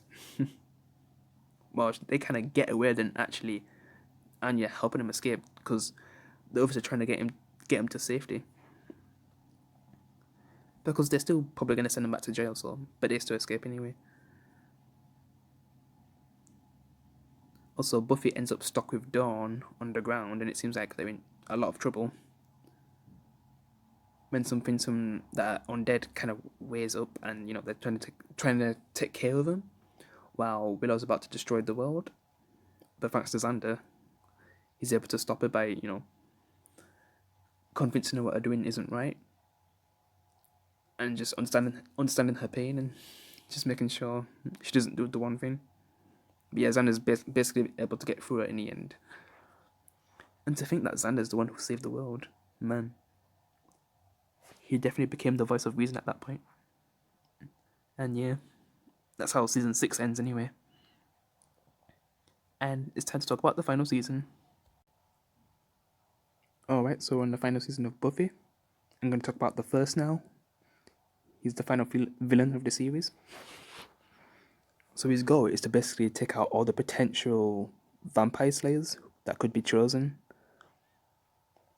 So he basically sends these, his forces all around the world to take them out. So Giles finds a way to get them all together. Giles and Buffy get them all together in a single household, the Summers household, to protect them. But he has a way of still finding a way to kill him. He also has the appearance of dead characters through the show. So at the end of the first episode, we kind of see him as because I think he first talks to Spike, just haunting him. Which I also forgot to mention that Spike. Oh yeah, Spike and Buffy, they break up since their relationship didn't really truly mean anything. It's not like Buffy truly loved him. She was kind of like something to have there that she connected with when she wasn't herself. But yeah, she kind of broke up with him because she wanted to be better. Which I also forgot, Riley, he actually ended up with someone from The 100, played by Dioza. No, seems like he was having a better life than Buffy at that time. Yeah. Also, Buffy did get a job, but it wasn't that great, especially in that episode, man, where people were getting killed inside of that place. But yeah, Buffy's life it seems like it was going downhill each season. So that's why she tries to take herself in the right direction this time. She also can't really go to college or work right now, so she's kind of focused on, well, she does actually take a job at the new Sunnydale High School. That's once again built under the Hellmouth, which the first is going to use to release his army of vampires, since that's his plan as well. Let alone taking out all the vampire slayers that could stop him. But yeah, Buffy's plan is to gather all of them, and then later on she trains them. But the first is trying to kill them off one by one, and he actually kills off a lot of them too. Because, in the first few episodes, we kind of see, like, every episode starts with a woman running away from, his people, his henchmen. The ones that, have sealed eyes. So I kind of think, like, how are they getting around? Did they sense them or something? But yeah, we basically see a Slayer get killed every episode. Earlier on anyway, until Buffy and Giles were gathering them all together, so it was all safe. And then by the end, it just seems like a full household, no, like just a household full of potential Slayers. And they do find on that seems like they already have the strength as well. That's around 16, so all of them are still young as well. I just wonder if they all start from that age.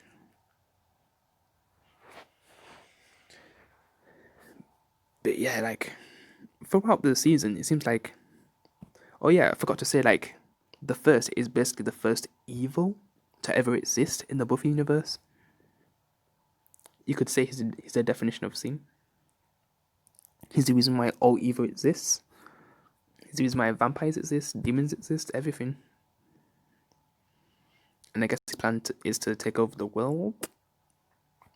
And the way how I said it kind of sounds cliche, but he basically has like an army, like thousands of vampires ready to take over the world and just completely take it over and get rid of all the Slayers that could stop him as well. And this is one of the people who help him near the end as well. Played by Nathan Fillion. Caleb is the character who assists the first when the first's plan fails to, get Spike to turn against Buffy. But really, what was happening to Spike is that they basically have an episode where they focus on his past, where his mother was basically the only thing that truly cared about him. But then when, Spike became a vampire after Drusilla turned him, he then turned his mother because his mother was dying, but she became like proper evil, and that kind of messed with him, and he had to kill his mother too. And that's going to be a part of something that's just, messed him up for a long time, even as a vampire. And it kind of became a trigger for him to go back to being fully evil, even though he had a soul at this point, which, yeah. After season 6, he actually went away to get something that would either remove the chip or just make him how he once was. But instead, Spike actually gets a soul, just like Angel, because Angel, he does get his soul back and then get a spin-off to redeem himself, for everything that he did. But now Spike has a soul, because the last thing Spike did after breaking up with Buffy is he actually tried to rape her, which, man, like, that was a proper dark place. Out of all the things that happened in that season, it ended with that. Jesus Christ. So when he came back, no one obviously trusted him. But when he did come back, like, This is how probably Angel was as well. When he got his soul back, he probably just went mad because Spike wasn't making no sense at all. But yeah, I'll talk more about that later. So yeah, Caleb, man, this is one of the creepier ones that I was talking about because he kind of comes into the show as a priest. It seems like he's going to be friendly because we do see another Slayer getting chased, a potential Slayer getting chased. And then he's like there to help the Slayer. But then instead of being a priest, he's actually like a. Wait, I'm not sure if he's. Yeah, I think he is a. But I don't know if he actually is a vampire. He does drink blood, I think. Or is that something else? But he is revealed as a villain, and man, it's just so creepy as well. To think he played as such a great villain like this. It just sucks that he should have been in the season much earlier instead of what they've been doing by rehashing villains. It was good to see him again, but still, because the verse can look like any dead person that they've ever met, and they try to play mind games on all the characters, like Willow seeing Terror again, Dawn seeing Joyce, Buffy. I can't remember what Buffy seen again. She did run into a random vampire who she kinda knew from high school, and it's just kind of funny that she's having a fight with someone while kind of not bonding, but just discussing life with this vampire. But that probably happened as well, because I don't think Buffy actually seen someone from her past like that. Everyone else did, but it was kind of a trick, which we work out it's one of the first's plans to trick him or something. Also, Willow. Well, I'm just going to talk about the whole season now, so I'm going to move on from Caleb. Yep, he's one of the creepiest villains in the show. A great portrayal from Nathan Fillion. I just wish we had him much earlier, because it was kind of sucked that he only had like 3-4 episodes in the whole show. So it's kind of like a Kendra situation again. Yeah, where he should have been around much earlier. But yeah, I'm just going to move on to talking about the rest of season 7, then my summary. But before I talk about the rest of season 7, what did you think of the trio? Was that out of place for you? Did you still like them, even though they just didn't feel like they should have been like the main villains for most of season 6? Also, what did you think of the guy on the right kind of aiding him in the end, and kind of redeeming himself, and especially the character who sacrifices their life for him? Because like this guy kind of kills like the guy in the middle, and the guy on the left gets killed by Willow, obviously. Like just everything that he does, getting tricked by the first, to then being a hostage to the Scooby Gang, to then actually aiding him in the end, and then one of the main characters actually sacrificing herself for him. Like, do you think all that should have actually happened, or do you think that they all deserve to die? Or do you think that they shouldn't have been main villains in the first place? Yeah, I'm very intrigued to find out what you guys think of these characters. I'm just like, they're funny to have around, but to have around for so long, yeah. I guess I'm fine with what they did with the guy in the white, but yeah. It's just funny to hear their pop culture references to everything that's going on in the show. So there was fun to have around, but I feel like they got too much screen time. But yeah, that's just my thoughts on them. So this is it now. I'm going to talk about the rest of season 7, and then just a summary of the show.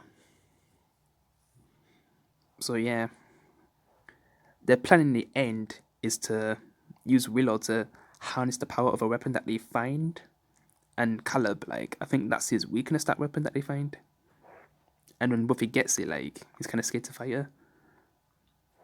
But man, Caleb, he is pretty strong. Like, even though he came at the end, like, he caused a lot of damage and killed a lot of the potential Slayers too. He even damaged Xander, and this was the first time we've seen Xander get proper hurt. Because yeah, we've seen him get mashed up a lot of times, but actually get a battle wound. Like, seeing Caleb squeeze one of his eyes. Oh, God. Seeing that for the first time. I don't even like to see that again. Especially when it was going previously on Buffy the Vampire Slayer. Then the show Caleb squeezing Xander's eyes like, oh, no. Well, eye. And then it just ends up with the eye patch at the end. But Xander, just everything he's gone through and just having a lot of speeches near the end as well. And motivating the main character too. Because he did save the world in season 6 and then making sure Buffy doesn't give up at the end. Yeah, he's just come a long way from his journey, from where he first started. Willow, she basically went away for a while after everything that happened in season 6, but she just tried to be better when she came back.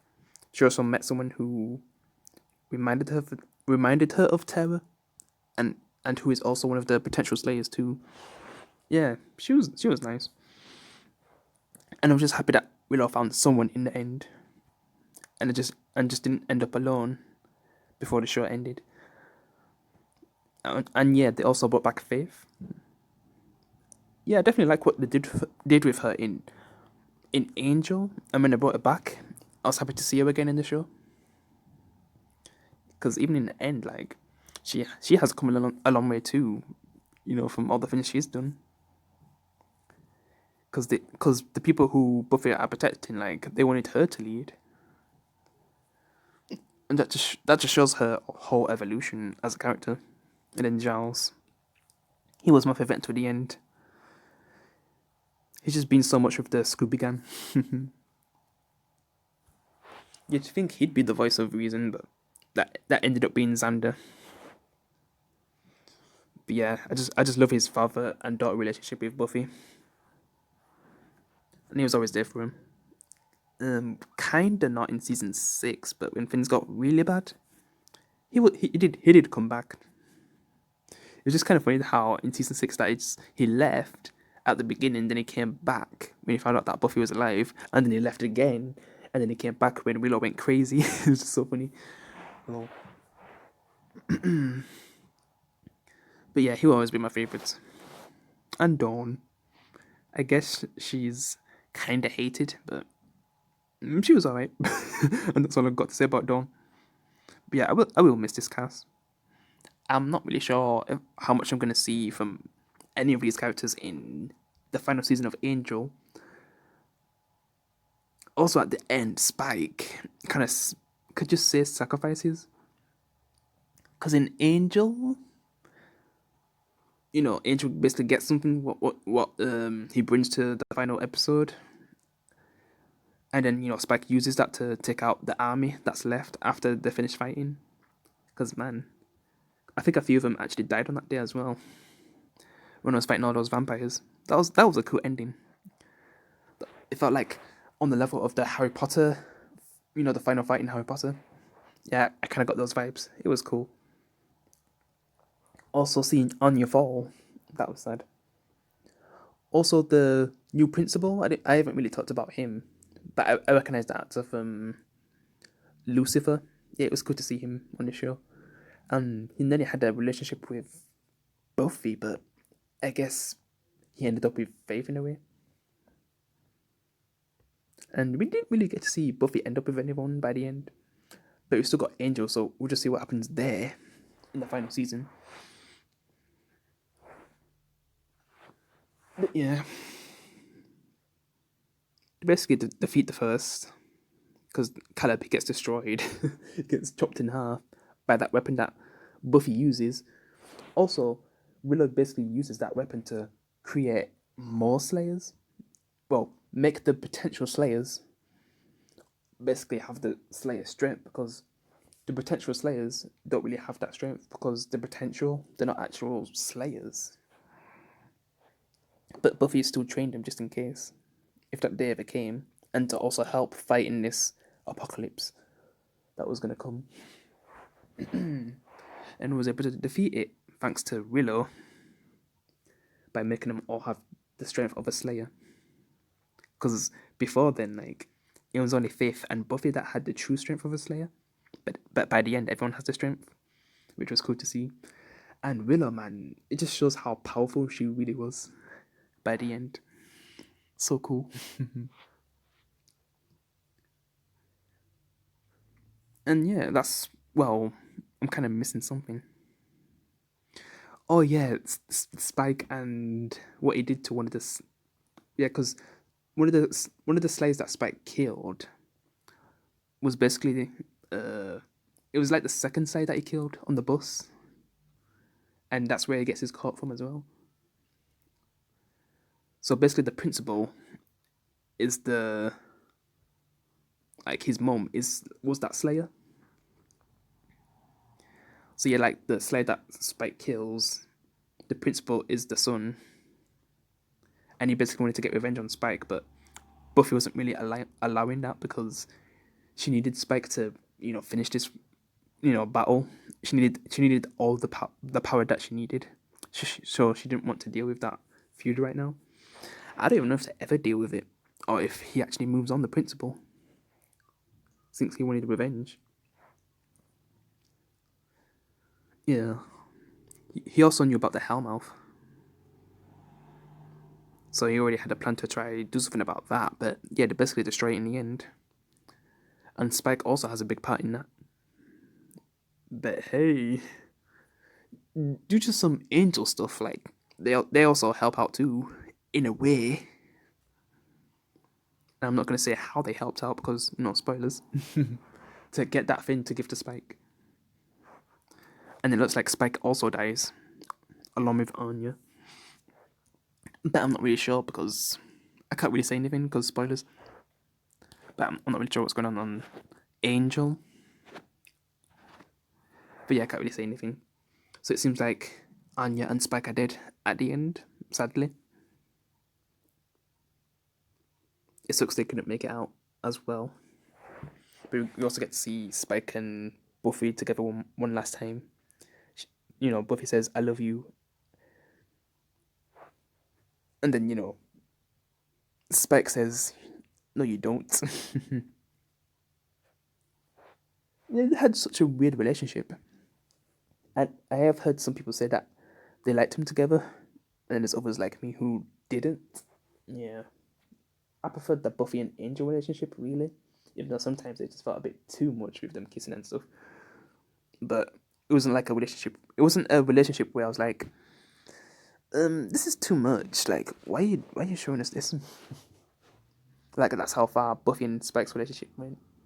There were some moments of the relationship where what I liked, but when it went too far, yeah. They found the right balance in season 7. And I just wonder if there's people that complained in season 6 or back in the day about the relationship, so it didn't really make them that close. But their last moments were very touching. And I just wonder if that's the last time we'll see them together. I just don't really know what's going to happen in the final season of Angel, but yeah, I'll be reviewing that next.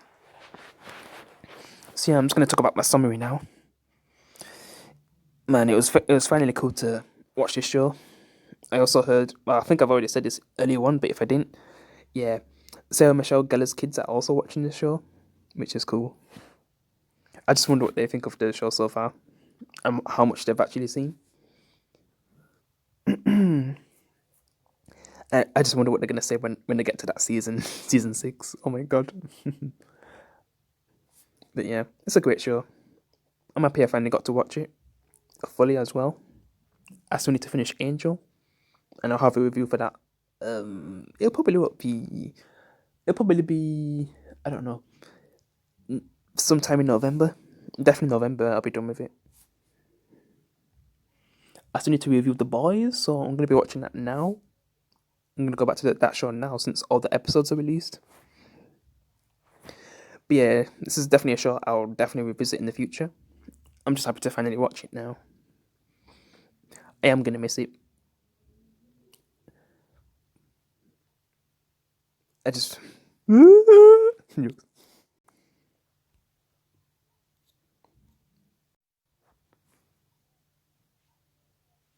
yeah, I am gonna miss it. Had a great cast, great villains, great story. Silly at times, but you know, there's times where it just worked well. But yeah, I will miss it. So yeah, guys, that's it for my Buffy review. I hope you enjoyed it. I'll see you in the next one. Peace.